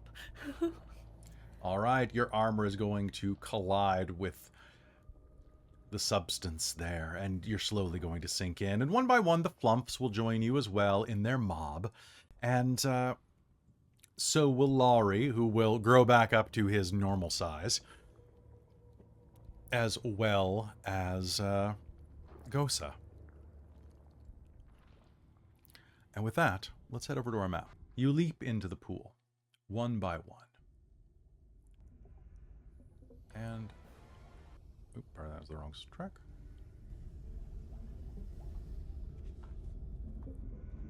You leap into the pool.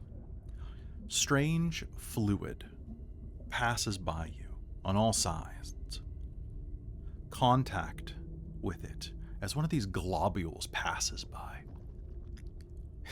To give you an example that is probably definitely going to date me. Actually, yeah. You are swimming through a giant pool of various sizes of orbits. Yes, orbits, the drink that had gummy liquid in the middle of it. Now, here's something that you need to know about this. As you sink down into the pool, it's this viscous green liquid that flows around you. There are chunks of lumps of flesh and clouds of blood that float in different shapes and patterns, in no discernible pattern throughout this solution. when you submerge yourself, you feel the presence of something greater, pressing in on all sides of you. An alien presence dominates the outside of your mind. You feel a pressure outside of your brain, all of you, even those of you with psychic resistance. It feels as if the blood-brain barrier inside of your skull is inflamed. You can feel your own mind squirming like a snail trying to escape its shell.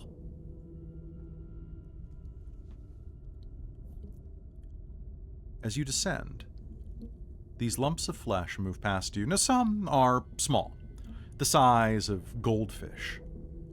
Others are the size of humans. Zai'rar, eventually you are going to shrink back down to normal size. And as you do so, you are going to impact a lump of flesh the size that you were a moment ago, nearly 10 feet wide. It bounds off of you harmlessly, though. But as you watch these strange, abortive pieces of flesh that remind you of Bezors, or perhaps tumors, your instincts rise up inside of you, and you sense that these chunks aren't harmful, but they conceal the movements of an enormous predator that makes this pool its home.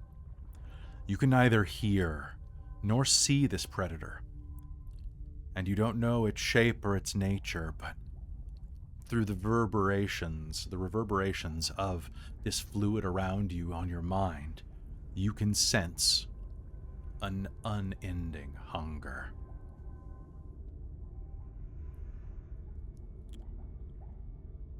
I have to ask, are you looking for this creature that may be here? Or are you going to try to swim swiftly?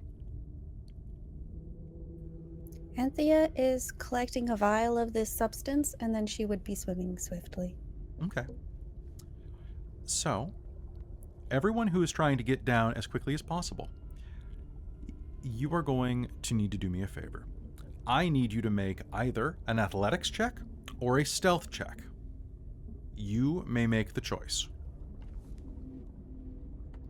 Unfortunately, the flumps are going to be rolling in mass, which is probably not the best for you, but we're going to see how it goes. Zai's a little on edge about this presence. As you should be. Your instincts are screaming at you, telling you that something is very, very wrong here. Okay, so I have your group stealth check. I'm only going to calculate the fails for your sake. Basically, it's going to add an additional difficulty for you to overcome. So, looking at this, I see that in our private chat, Sindri has a 21, then Anthea has a 17, so that's going to be 2 successes. Okay. You will not fucking believe this. Did you get a nat 20? I rolled disadvantage and got a nat 20. You rolled 2 nat 20s? Oh, you're not rolling. We can roll athletics, Christine. Yeah, but I figured if there's an ominous presence, I was going for stealth instead of drawing attention, because if I'm going to go athletics and play armor, it's going to notice me. So I was like, you know what? I'll take the risk and do stealth. Okay. Does it matter what we do? Like, so if we're trying to be stealthy, does it matter what we're rolling, or I thought it's like the group stealth check? It is a group stealth check. So I need to use stealth. No. Pardon me. Let me rephrase that. It is a group check. You may choose whether or not you're doing speed or silence. It is your call. But I mean, Christine blew those points, so that's wild. No, I'm just wondering if I Yeah, need 'cause to that roll was what I another was dice hearing, for was it was either- disadvantage on stealth. No, so Christine just did. So Christine basically is going to single-handedly carry you guys for this first one with that double nat 20 because I can't argue with that. So go ahead and roll, Zai'rar. You can roll with advantage with that. Oh no, it's fine. I'm just wondering if I'm rolling, like, if I'm rolling with athletics and I have the number. I just didn't know if it was for two different things. Yes. Go ahead. What'd you get? It's a dirty 20 with athletics. Perfect. Yeah, I just figured, like, the way it was said, to me it was, I could do a stealth, or I could do athletics. And athletics would not be contributing towards stealthiness. You can make either, so. Well, each must make. So the way they say it is the characters must make an athletics check or a stealth check. So I'm assuming that it allows you to do either. For the purposes of stealth? For the purposes of just going quickly. Okay. So that's what I heard. You go noisy and get through it, or you go quietly. No, it's basically just hopefully trying to avoid get. You're just trying to make your way as dexterously as possible, or as you're just trying to make your way. Yes. Noisily or stealthily. Basically. But they all go toward the same total. That's weird. Okay. That is weird. Because to me that didn't make sense. Like, if I do athletics roll, it's going to fuck everybody else's stealth roll. Well, Instead. I mean... Or I would draw attention to myself and they'd just slip by. I mean, it's fine. You roll double nat 20s. That's fucking That's why I did dope. that. Which Yeah, no, that's turned why out real well. Okay. Well, you know what? This module is written by not me, so I'm just gonna say that yes, if you fail and you're making athletics, you are the first target. You descend. Regardless of how you do it, whether or not trying to swim as hard as you can, or whether or not you try to position yourself between these chunks, using them as a shield. You've never swam this much in your entire life. Perhaps Sindri has, from his time on the seas. But the rest of you, you descend. 1 mile. Please make me another roll for the second mile of your journey. As you dart between these pieces of flowing flesh.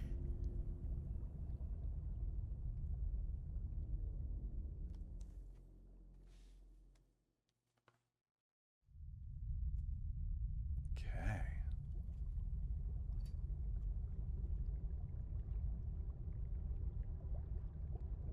Well, here it is. Okay. So we can choose between choose. stealth and athletics. You may. And okay, cool. Because otherwise, for stealth, I would have rolled a nat 1. Okay. And for athletics,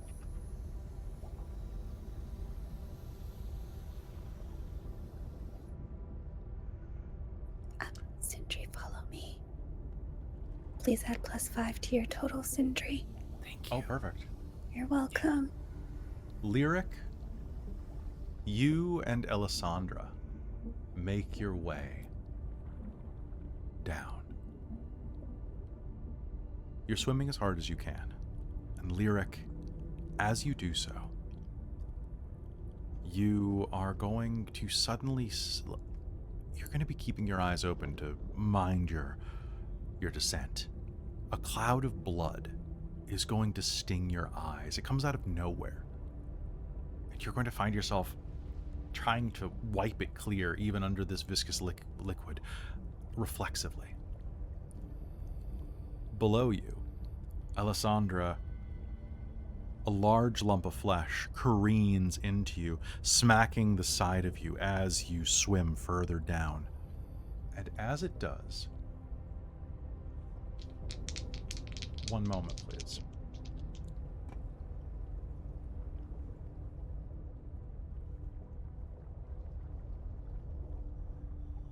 The bubbles around you increase, just for a second. But a second is all that it takes. Alessandra, something emerges out of the darkness. It goes beyond your sight, beyond anything you can perceive. It slams into you. I have a 24 to hit you. That'll hit. You are going to take 24 points of piercing damage, and I need you to make me a dex save immediately.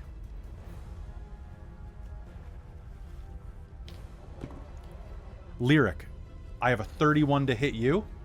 I'll hit. You're going to take 20 points of piercing damage, and I need that dex save as well. That's a 7 for my dex save. Do A creature. I get that bonus from being near Alessandra, or am I too far? You are near enough to Alessandra in this case that you absolutely will.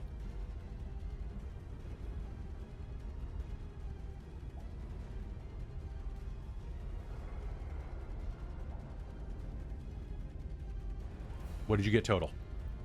I'm gonna spend my determination that I think I've got right now. Did someone buy it for you again? I haven't used it in ages, like multiple games. I've had it sitting.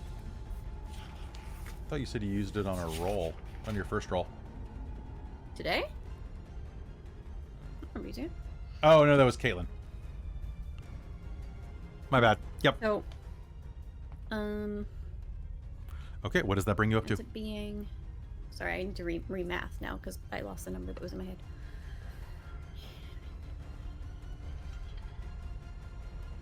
Should be 21. 21 is enough. You are going to see this as this bite slams into you, and you're going to wriggle out of the way as a creature larger than you have ever probably seen emerges out of the shadow, a briny, swirling worm made of purple flesh that writhes around you, swallowing Alessandra entirely. Can I please get an initiative roll off of everyone? Oh, shoot. Wow. And I still have the bonus from Alessandra, even though she's inside a worm now, right? Or no? I think she's counted as being in full cover at this point. Okay, never mind then. I'm going to say no. I'm going to say that you don't, because that makes sense. All right. If I'm within 10 feet of them, as long as I'm conscious, it does affect. Okay, sure. I'm fine for it. So only if I'm within 10 feet, though. So if I've been swallowed, that I could be farther away. I'm going to say that you're further away because of the swallow. Then 22 okay. and not 25. Okay, that sounds good. My initiative bonus is, wow, not great. Okay, so boom, rolling for Dragon Friend.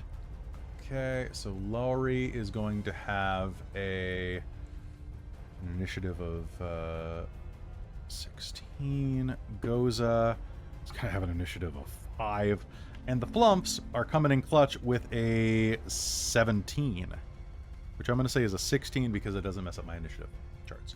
Okay, so checking the initiative charts right now, what I am seeing is I have highest one presently is Lyric, of all people, with a 22. Then we have Sindri. Then we have, somehow in the middle of this creature's guts, we have Ella with a 20. Then beneath that, we have the purple worm. Then underneath that, we have Lumps. Then we have Lowry. Then we have Anthea. Then we have Goza and Zai'rar ready to pull up the end. Now, here is the deal. Unfortunately, there are a couple of things that you need to know here because you are traveling underwater. Anybody here who does not have a swim speed, meaning an actual swim speed built into yourself, you are going to have the following things that you need to know. When making a weapon attack with melee, if you don't have a swimming speed, or granted by magic or natural, you have disadvantage on the roll unless the weapon is a dagger, javelin, short sword, spear, or trident. Basically, if it's not a piercing damage weapon, you have disadvantage because it's hard to swing underwater. If you're using a ranged attack, you have disadvantage unless the weapon is a crossbow, a net, or a weapon that is thrown. So, and I will just pop that in our chat so that you have access to that just to cross-reference it when needed. All right, and with that, let's pop into initiative right now, starting at Lyric. Lyric, this immense purple worm pulses past you. It swirls around, rounding about to try to make another bite at you. What do you do? So you've established just now that Ellasandra is not within 10 feet of me because of that part, because I don't get the initiative bonus. So I'm going to use Arms of Hadar at... Sounds good. Let's try level 4, see if that's useful. Because this thing's definitely within 10 feet of me. It is definitely within 10 feet of you. It's within about 5 feet of you right now. It's right next to you. Yeah, I need it to make a strength saving throw. Ooh, my specialty, being a quarter-mile long worm. Let's see what I can get. Watch me botch this. Still gonna Nope, try. that's going to be a 22. Silvery barbs. Oh, you finished it first. I think. Zai'rar said it first. Yeah. Okay, that's going to be an 18. Silvery barbs. Okay, that's going to be a 23. Fuck. Okay, I tried. I have a plus obscene number to this. Yeah. So anyway, on a successful save, you take half damage, but suffer no other effect. So you will take half damage, and I think I said level 4. I believe you did, yes. All right, how much damage is that? That ends up being... How many of these do I have to roll? That is...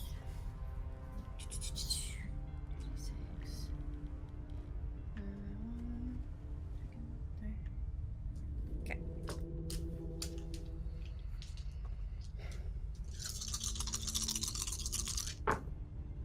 Mm,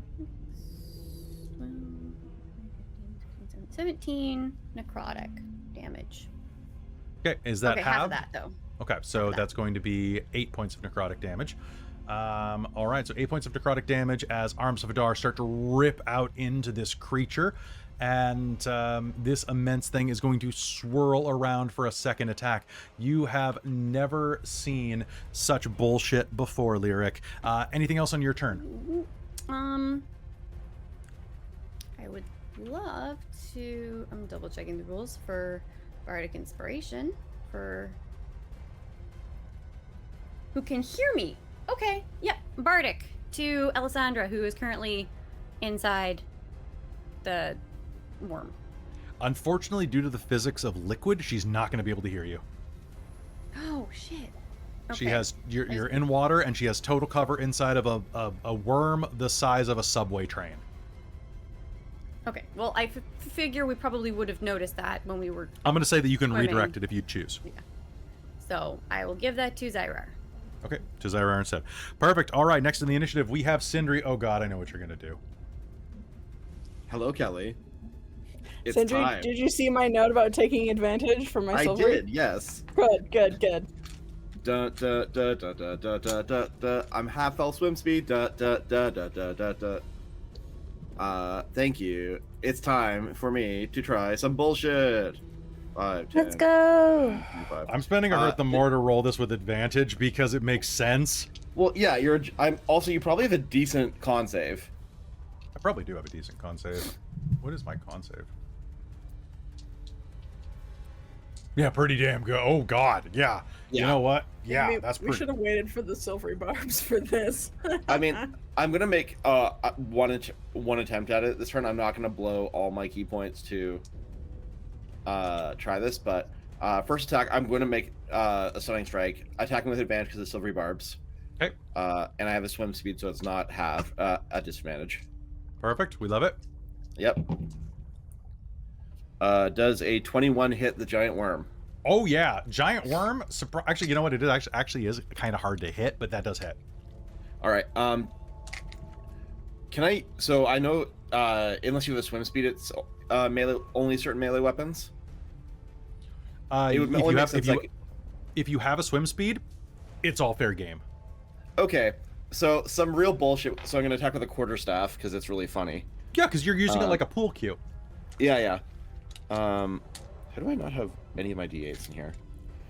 Like, you should honestly see this brick of dice that I'm like sitting beside. I'm like, are you all bricked up? Yeah, I am all bricked up. And remember, it's a radiance weapon, or what is it? Ah, yes. Radiant weapon, yeah. Found one. Okay, it's right at the bottom of the so, what? Can you share that with me again, Caitlan? Oh yeah, for sure. Thanks. Mm-hmm. So +1 to hit, +1 damage. Okay. Yeah, that's it. And if you want to, you can take a bonus action to cause it to shed bright light in a 30-foot radius if you want. You don't have to though. Okay, so that's gonna be 9 points of bludgeoning damage, con saving throw. Con saving throw is going to be, I rolled a 14 plus.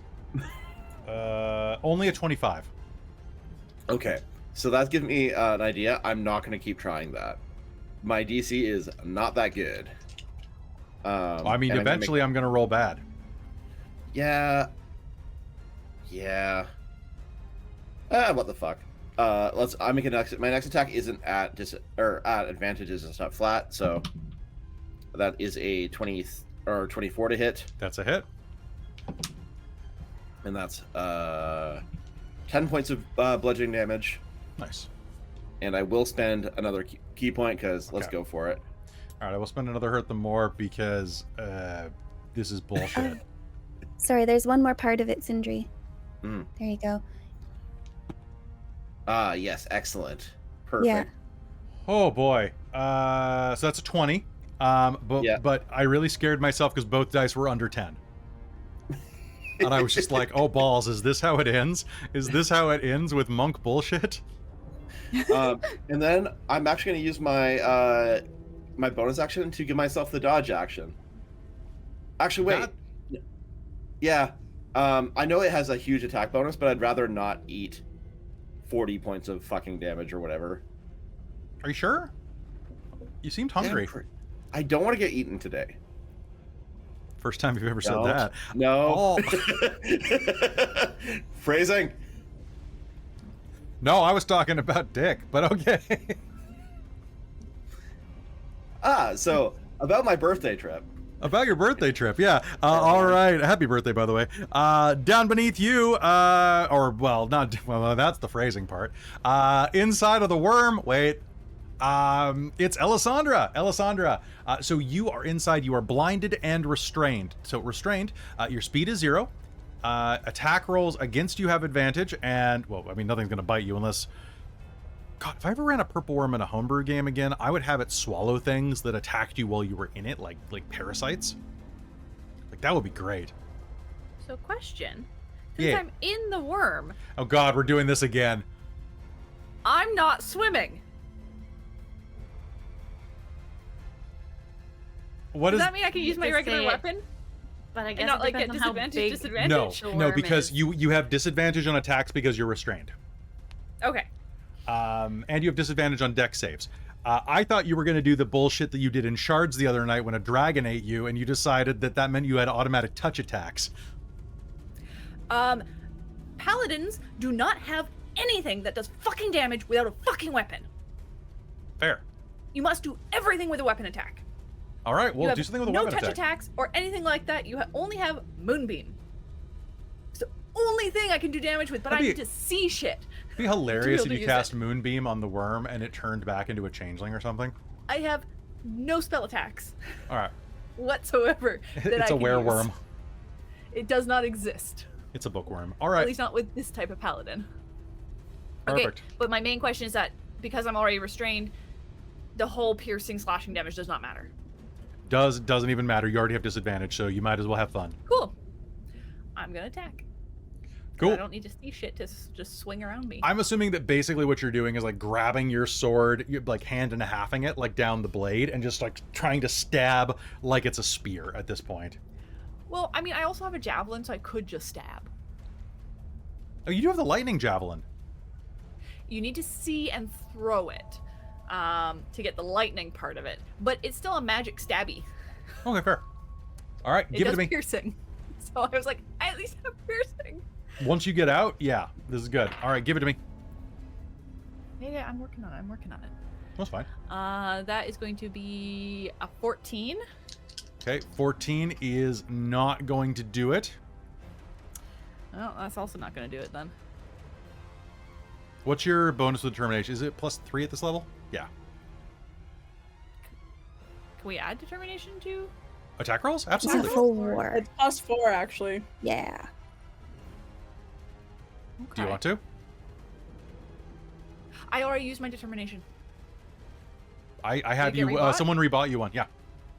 Okay, I didn't see it get rebought, so. Everybody's got it right now. Did they? You want to use it? Yep. Okay, sure. Might as well at least get one hit. Okay, you'll get one hit in with an 18. Oh wow, look what you just did. You just determined the monster's AC. Process of elimination. We love it. Okay, where is my... Okay, so I'm using the longsword? Yes, that one's Yes, you're using your longsword, so you're using it probably one-handed, right? So that's it's a D8. And we did long rest, right? You did long rest, and someone just bought you determination again. Sweet. Does that mean I can use it on my second attack roll after this? No, because you already spent it. You know what? I have a something good happens. Sure. Okay. I'll let you hit on both. So I'm just trying to read something real quick. Where is it? +1 for each. Okay. Cool. I need more dice. Because Divine Smite this fucker. All right, do it. Smite my ass. At a 3rd level.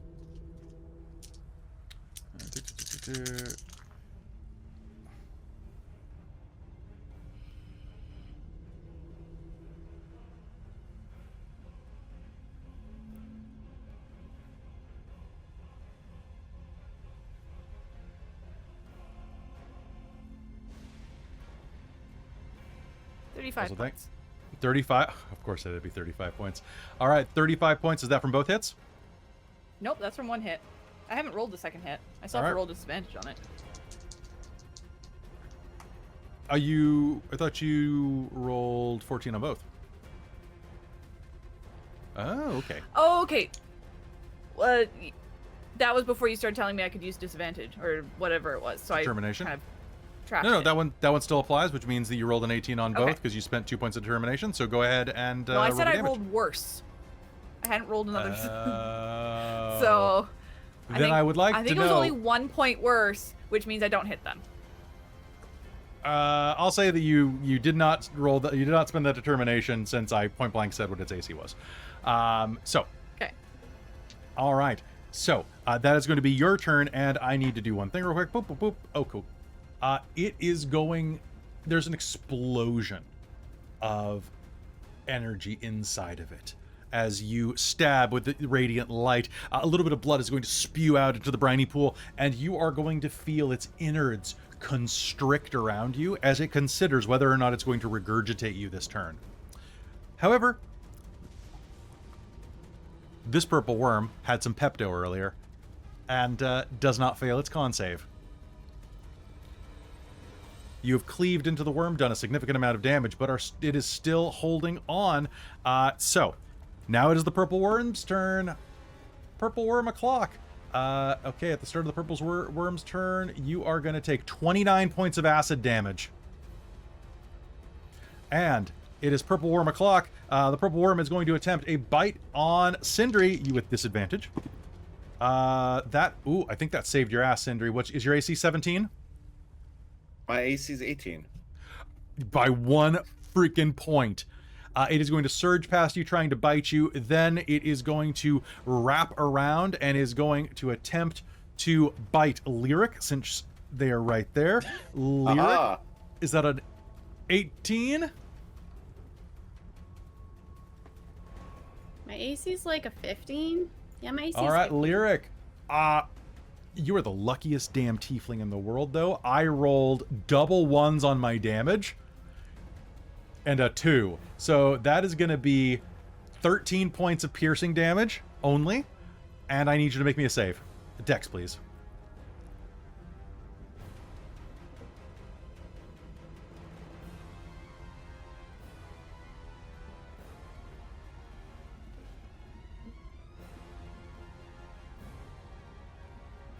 What'd you get? That is a 9. All right, it bites into you, starts to chew you, and swallows you down. You're going to find yours. Guess what? The best part about this is, though, now you can hear and see Alessandra. Well, you can't see her, but you can hear. She can hear you, and you are in the range of her save now. As you are consumed by the beast. Perfect. Then, let's see. So, Zai'rar was making her way downtown, walking fast. Faces past, and I'm gonna roll to hit you with my tail stinger. That's not a crit, but it's still good. Does a 32 hit you? Yep. It's All like right. double my AC. Zai'rar, as you are swimming down, the back of this immense creature is going to flow upwards, and a stinger embedded into the tip of its tail is going to jut into your upper chest, dealing 19 points of piercing damage. I need a con save from you.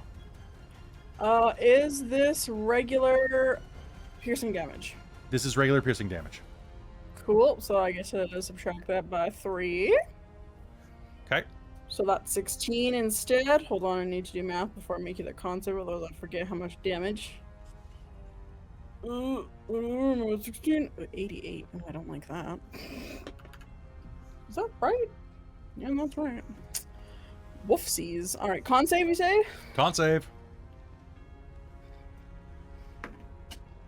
God damn it. I have determination. Yeah, I'm gonna blow this because I rolled a 2. Ooh, this is gonna be close. 8. 12. You are gonna take 42 points of poison damage. Say what now? 42 points of poison damage as the stinger pumps poison into your frame. You can feel your veins turn black in your chest as it begins to start to dissolve you. This is how it eats its prey. Are you still up? Yeah, I said it was down to 88, and 40 minus 42 is not down. Okay. I didn't hear 88. All right, so that is the purple worm's turn. The purple worm, you know what? As I'm here, I'm gonna spend a hurt the more to take one more attack, and I'm gonna try one more attack against Sindri with disadvantage, and I literally rolled a 17 again. The damn 3, man. The damn 3. Okay. So, that is going to be my turn. The flumps. It is the flump o'clock. The flumps are going to see their friends in danger and are going to swarm forward into the water, doing their best. Which, honestly, that's all we can ever ask for.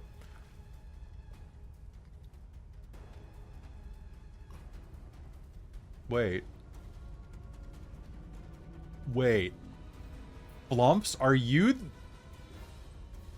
Oh my god. I think... Oh no, this is gonna fuck Sindri up if I do this. If I Sindri... die, I die. For the greater good! And they are going to surround the purple worm and begin to flood the water immediately around it with their stink. Each creature in a 15-foot cone originating from the flump must succeed a dex save or be coated in a foul-smelling liquid. A coated creature exudes a horrible stench for 1d4 hours. The coated creature is poisoned as long as the stench lasts, as is anybody within 5 feet of the coated creature. I'm going to say this is on the outside because you have insulation. So that means melee attacks against the outside of it will have disadvantage, but every single... Oh, well, hold on. So this only works, so you can take a short rest to bathe in water. It is surrounded by water, so this will hit it next round at least. So 1 sec, I'm just going to roll to see whether or not I roll lower than a 10, and I did. So, for the next round, all of my attacks have disadvantage as the purple worm is poisoned. Anybody attacking within 5 feet of it is, yes. So all you gotta do is move more than 5 feet away.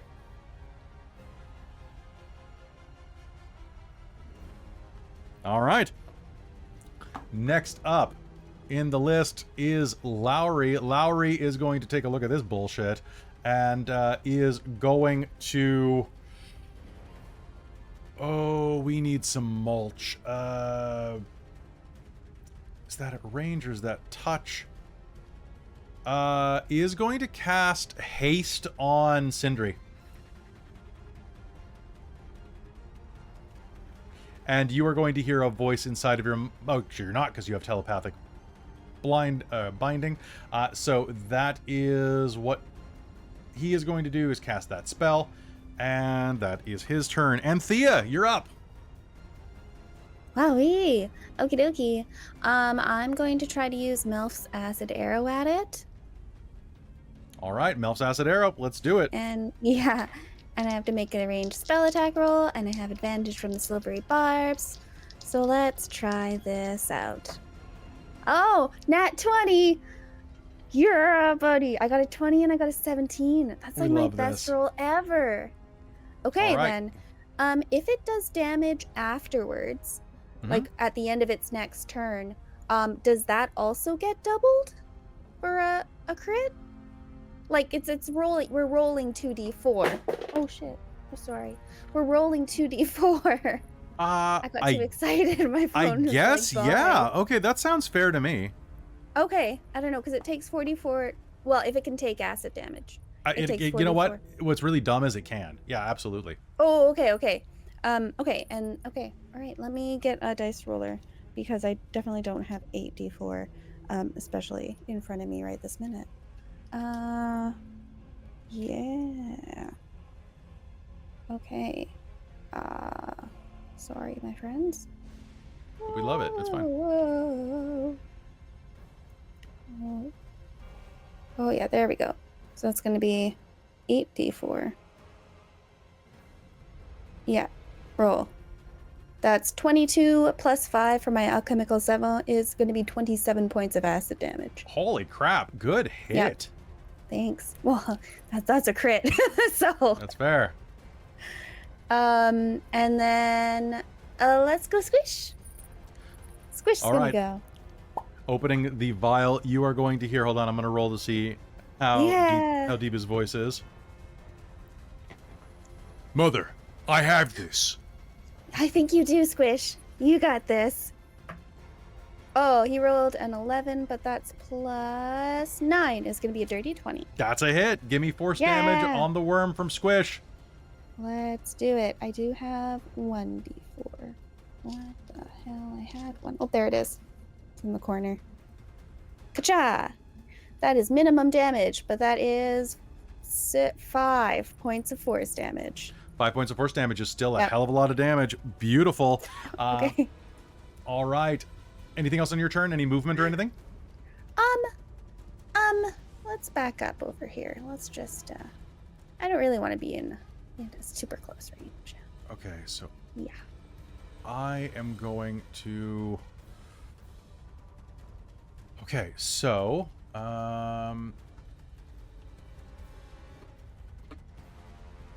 So it is Goza's turn. Goza is going to aim at the part of the worm that they really hope the other friends are not in. The worm is going to make a saving throw. Oh, actually, damn. That is going to be... That's going to be a... They have dumbass saves. What am I talking about? He has a -2 on all of his... I did say that. You didn't hear that? Nope. That is going to be a... that's going to be a hit. Which means that is going to be... Let's do some math. 4, 6, 7, 8, 12, 16, 22, 30, 28, 33 points of lightning damage. As your friend Goza summons lightning into his hand and smashes it into the lower side of the purple worm. And Zai'rar, it is your turn. The best part about this, Zai'rar, is that you had a disadvantage from using a greatsword anyway. So right. This doesn't affect you at all, I just realized. So the Flumps actually they're strategic masterminds. It's true. All right, so bonus action, Hex. Disadvantage on wisdom checks, I guess. Can you make Checks disadvantage on strength checks? Or con checks? Or is it just checks or is it saves as well? It's just checks, not saving throws. Hex is weird that way. It's like, it's kind of useful, but not super. All right, kick some ass. All right, so bonus action, Hex. And then I'm gonna make 2 attacks with my greatsword. Disadvantage. Killed a nat 20. Oh no! Oh, I rolled a 19 and 20 though, so that's 28 for the first attack. All right, 20 for the first attack is going to be a hit. Roll me damage. Oh, the second attack's probably not going to hit either. You have determination? Yes, I know. I rolled a 2. So we'll see. 2 plus 9 is 11. Determination will not get me that. Probably not. So 3d6. Do you need necrotic separated? I do. This thing has no resistances. Cool. She just big. Get him! Get him! Oh, I rolled almost max damage for the first hit. 16 plus 5 is 21 points for the first hit. That is going to hit. And then I'm going to action surge. Okay, so that was 21 points of damage? Yep. Okay, this thing, between the lightning bolt and you swimming forward with your blade, this thing is bloodied. Clouds of blood are darkening the water all around you. All right, I'm going to make 2 more attacks. Oh. 6 plus 9 is 15. I am going to spend determination on that to hit. All right, that's going to hit.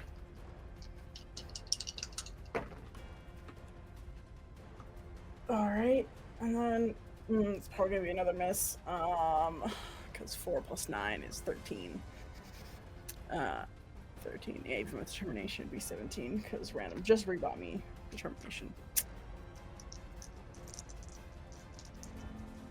All right, so just 1 more hit, but hey, that's 2 hits with disadvantage. 2 hits. Not terrible.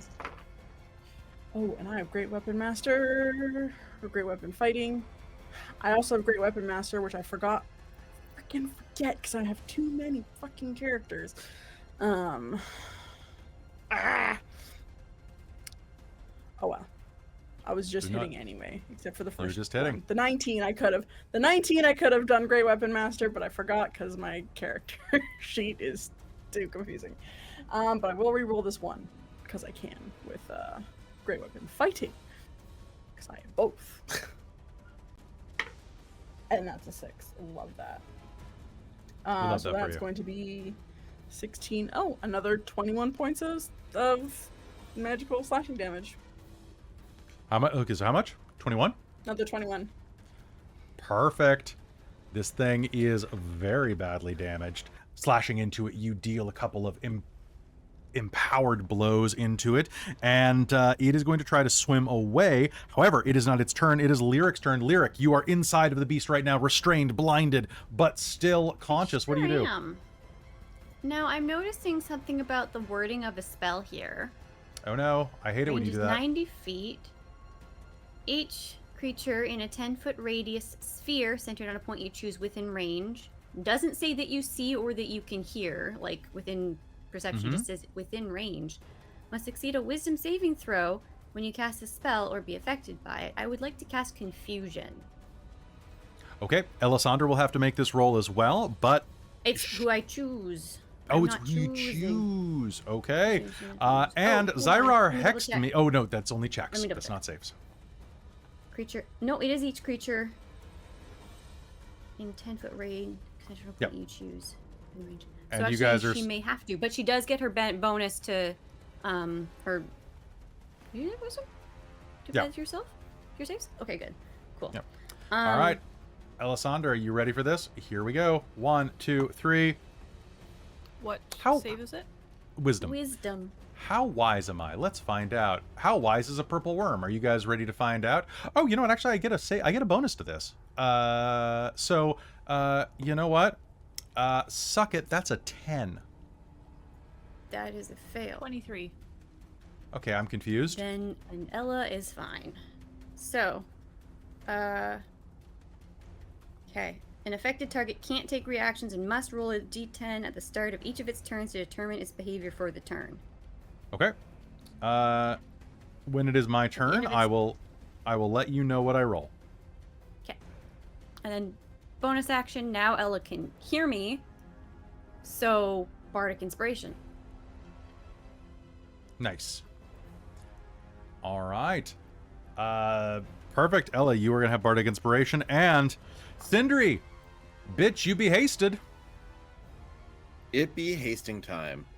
Let's go. So I'm making attacks with disadvantage because of the goo. Because of the goo. Yep. All right. So that's a fail. Okay. Because that's a 2. So next. God, this disadvantage is eating me up. So that is a 4 plus 10. I'll use my advantage because I got it bought back by Saber to get a hit in. Okay. Your determination. Yeah. Okay. That's 1. Yeah. So. I thought you don't have disadvantage because you have a swim speed. Poison. No. Poisoned.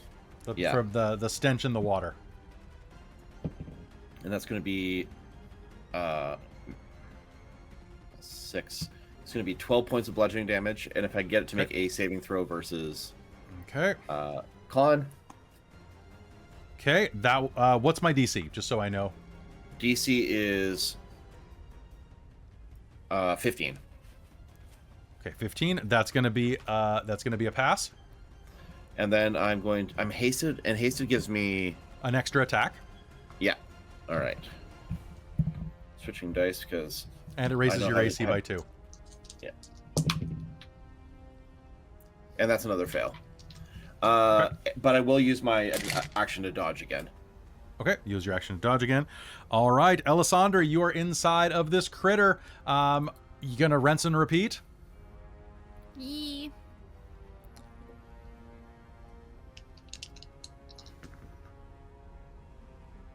All right, definitely adding Bardic to that. Okay. And that's a D6. D8. Okay. The purple worm got a nat 20 on its con save versus the exploding note. Silvery barbs. I still get to add the total to my roll, though, right? Okay, well, it's not a 20. It's a 3, which turns into a... Why didn't you silvery barbs on, like, the stunning strike roll? Because I forgot. Okay, that's fair. That's I going to was be too a... focused on the fact I forgot I had a bardic inspiration from the lyric, and That's going to be a 14, so that's a fail, because I need a 15 for Lyric's note, if I'm not mistaken. For the note, it's a 17. Okay, so that's going to go off. What did you roll on the thunder? Or on the bardic dice? 4. Okay, so that's 4 points of thunder damage to its guts. That's great. And what'd you roll on damage for your hit? Dirty 20. Well, dirty 20 to hit. That is a hit. You didn't Roll me actually ask damage. me if I'd hit or not. Yep. Okay. And then I'm going to Divine Smite again as well. Okay. Oh, that's way better rolls. Oh, that's lovely. Okay, so that's...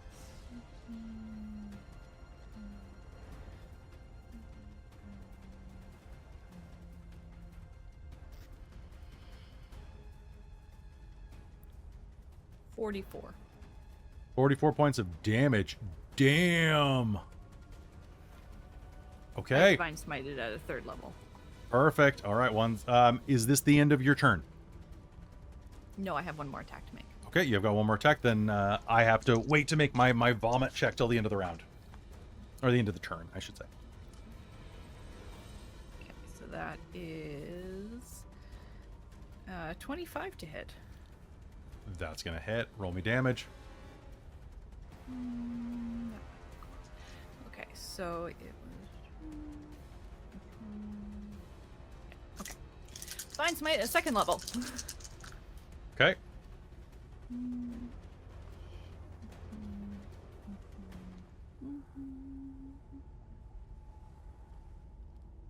26. How do you do it? Just stab and slice. Divine light shimmering through. All right. There is a horrible smell as the Flump's digestive stank coated exterior of this worm explodes outward, bouncing into all of you, making you all nauseated. As it does, the worm is going to collapse, dead in the water. Just a real quick question. Yeah. How are we breathing right now? You can breathe through the water.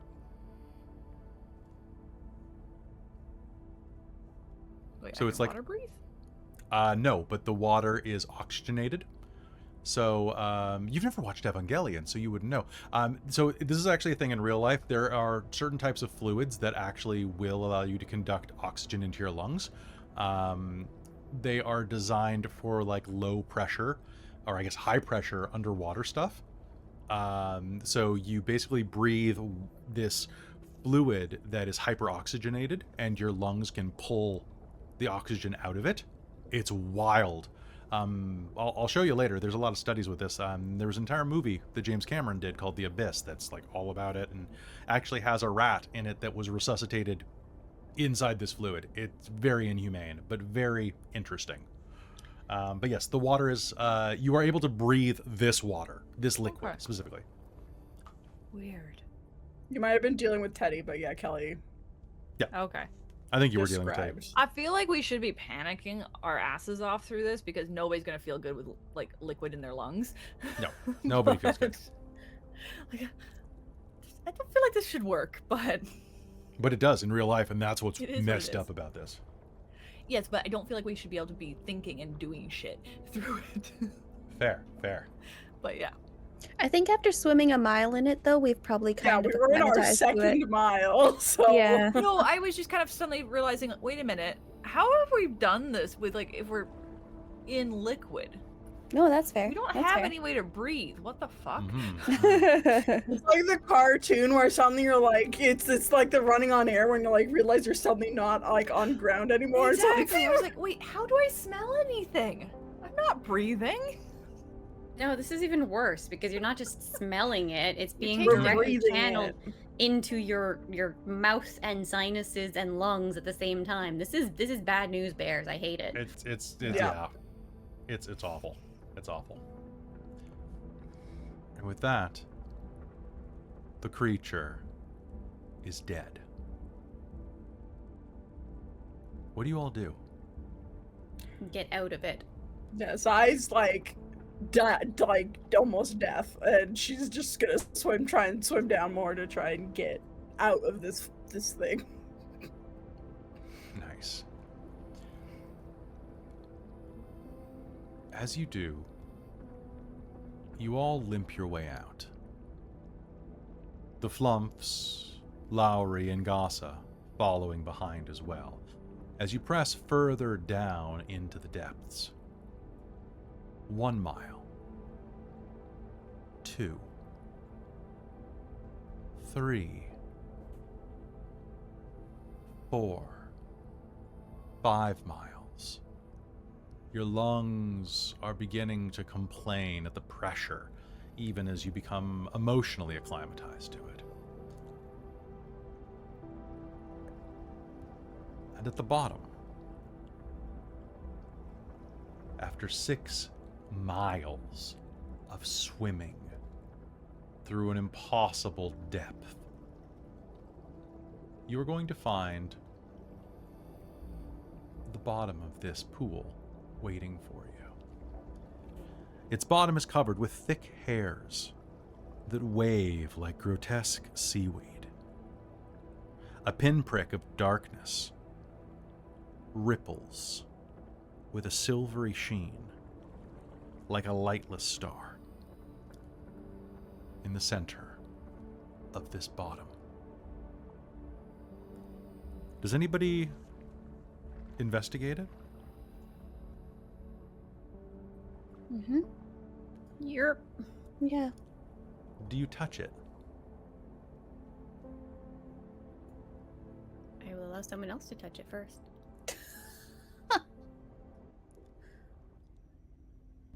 Is there anything that I can discern from it without touching it directly? It glitters and shines with an unnatural light.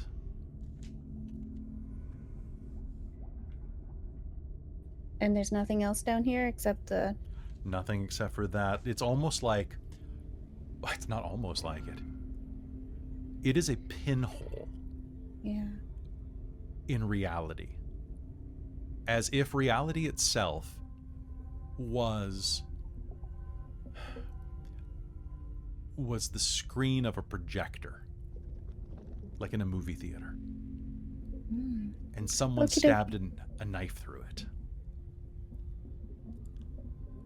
Okay, let's go. I'm gonna touch it. Anthea touches it, and you are going to see her spaghettify for a brief second. All of her body pulls through, every pixel dragged out and stretched through the hole as she is pulled with a little and vanishes. Bye-bye.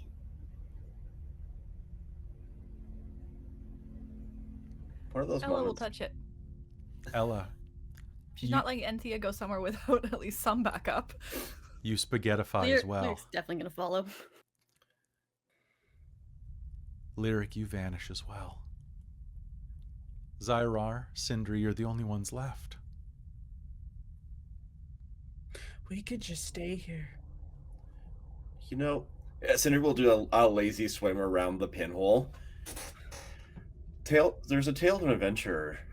There is a dungeon where there was just a black maw where people thought they could reach through, find treasure at the end of it. And when it did, it just turned them into dust. And Sindri will just reach out and touch the pinpoint. Sindri vanishes as well.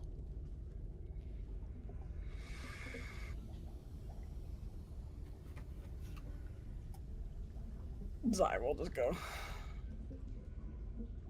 All right, fine. And you vanish. However long it takes, it feels instantaneous as you are pulled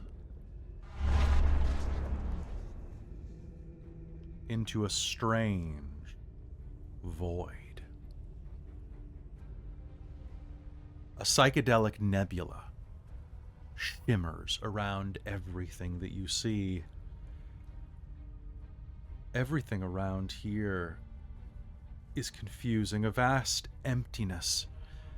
Within float titanic nodules like strange islands.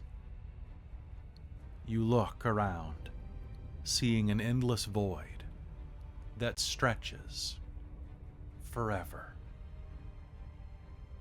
You have reached it. The domain of a nascent god. And this is where your adventure will end. When we pick up next time here on Phandelver. It's okay.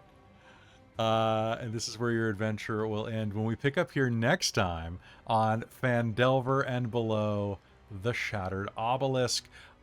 But I'd like you all to be level 11 when you do that. Ooh! Blender activate! Ooh. 3 attacks per round! Let's go. I think my cantrips get better. Yep, they do. Love this. Yep.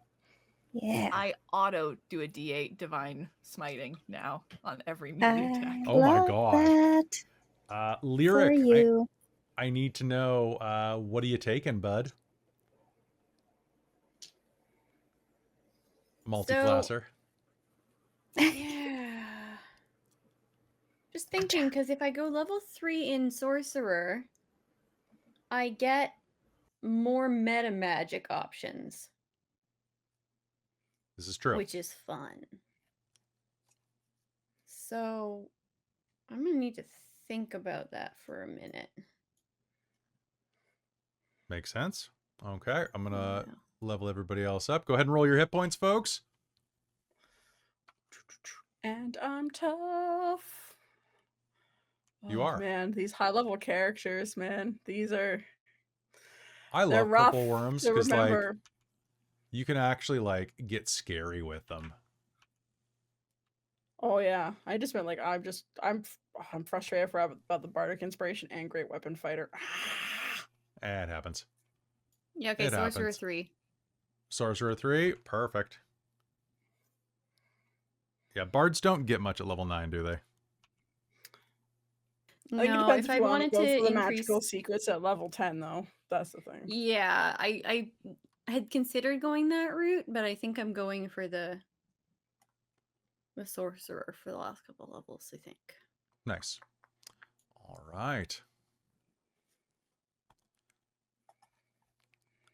Everybody else? Nobody else is... My unarmed attacks finally go up to D8 for damage. Yay! And I can do Frightful Presence or Resistance Aura. So hopefully that comes in handy at some point in the next session. Who knows? I bet it will. All right. I am very excited about this. I also you know, rolled max. Sorcerer, which is like a D6, I think. It's a D6, yeah. I get 7 hit points. I'm still proud of you. 14. It feels so weird. I'm only at 109 hit points at level 11. Oh, with a you're not... D10. I'm still I proud mean, of you. I'm only at 129 with a D10. Like, fair. it's not a ton, and tough. Like, I have a D10 and tough, and I'm at 129. Oh, I have tough too. Did you forget about it? No. Oh, okay. I thought you were saying that. I also that have a minus to Constitution. I love that you did that, though. I think it's been very, very good. Boop. Level 11 it is. 13, All right, so... that's 60 HP. Woohoo! Woohoo! So, folks, thank you so much for tuning into this episode of Phandelver and Below Le Shattered Obelisk. This has been a long-ass campaign, and I'm very excited. I'm going to trick some of these players into joining in future games. Chris said no long campaigns. I'll trick him into a homebrew one or something. Like in about a year. I'll let you save up for it, okay? But in the meanwhile, I know Chris is going to be playing some other games with us after this is over. So don't worry, you're not going to miss him too long. He's going to be rolling some of these lovely 10-sided dice in something, I'm sure. But you're all amazing. Folks, thank you so much. Thanks for playing. Thanks for fighting my worm. And have happy holidays. Like, however you celebrate, hopefully you get a little bit of time off to rest, reflect, and just kind of chill. It has been a hell of a year, and you all deserve the best. You're all really cool. And if you need anything, come to the Discord. We got a wonderful community over there. This is it is a privilege and an honor to be able to be your dungeon master. So thank you so much for being with us. Really do appreciate it. If you have a little bit of spare change at the end of the holidays, consider joining the Patreon. We are under 20 people from hitting a milestone right now, and when we hit that milestone of 175 patrons. Yeah, 175 patrons. Christine is going to run a game that is going to be a Jane Austen style D&D game. At 200, I will run Dealer's Choice. Anything that the chat or the Patreon decides on. So I'll run literally anything that can be, caveat, that can be broadcast on Twitch and YouTube. So no human occupied landfill. Okay, none of that stuff. But like hell, I'll run Warhammer 40k the role-playing game if you guys want. Henry Cavill just got his series. I'll do it. But join up. It would be fantastic to see you over there. It really makes my heart swell to see those ranks grow. A big thank you to everybody who's already on there. Starting with our divine producers, my mom and my stepdad, Bob, as well as Shy Conde Vermilion. You guys are amazing. Our demonic producer, Sorcerer Sanguine, as well as our wizards of the Patreon. That is Karasha Urquhart, the Ink Goblin, Tammy the Forever Cleric, and Big Nut. We love them. As well, I would like to thank our monster maker, Soul Omen, and our High Council of the Patreon, Taryn, Dustin, Amberthist, Raven with Baubles, Chef Eladeth, LaRook, Mike Baxter, Brian Kaler, Nerdy Metal Gent, Grumpy Owl, Cody, and David Prophet. You guys are so cool. Thank you so much. As well as everybody else who's on the Patreon that I don't have time to name, but I do at the end of our podcast episodes. So if you want to hear your name, go there right now and listen to the most recent episodes. And with that, we will be back on... I think our next official game is next Cold Iron, which is on the 5th of January. So we're off for 2 weeks. If you're watching on Twitch, I will be having marathons throughout the Christmas holiday where you can come in and watch shows as they are rebroadcast. Or you can hang out on YouTube, where I'm going to try to have an episode or of something out just about every day for the rest of the year. Because I have a backlog of edits that need to get dropped. So thanks for sticking around. We'll see you next year. But come hang out with us. We'd love to see you there on Phandelver and Below, the Shattered Obelisk. Good night, everybody.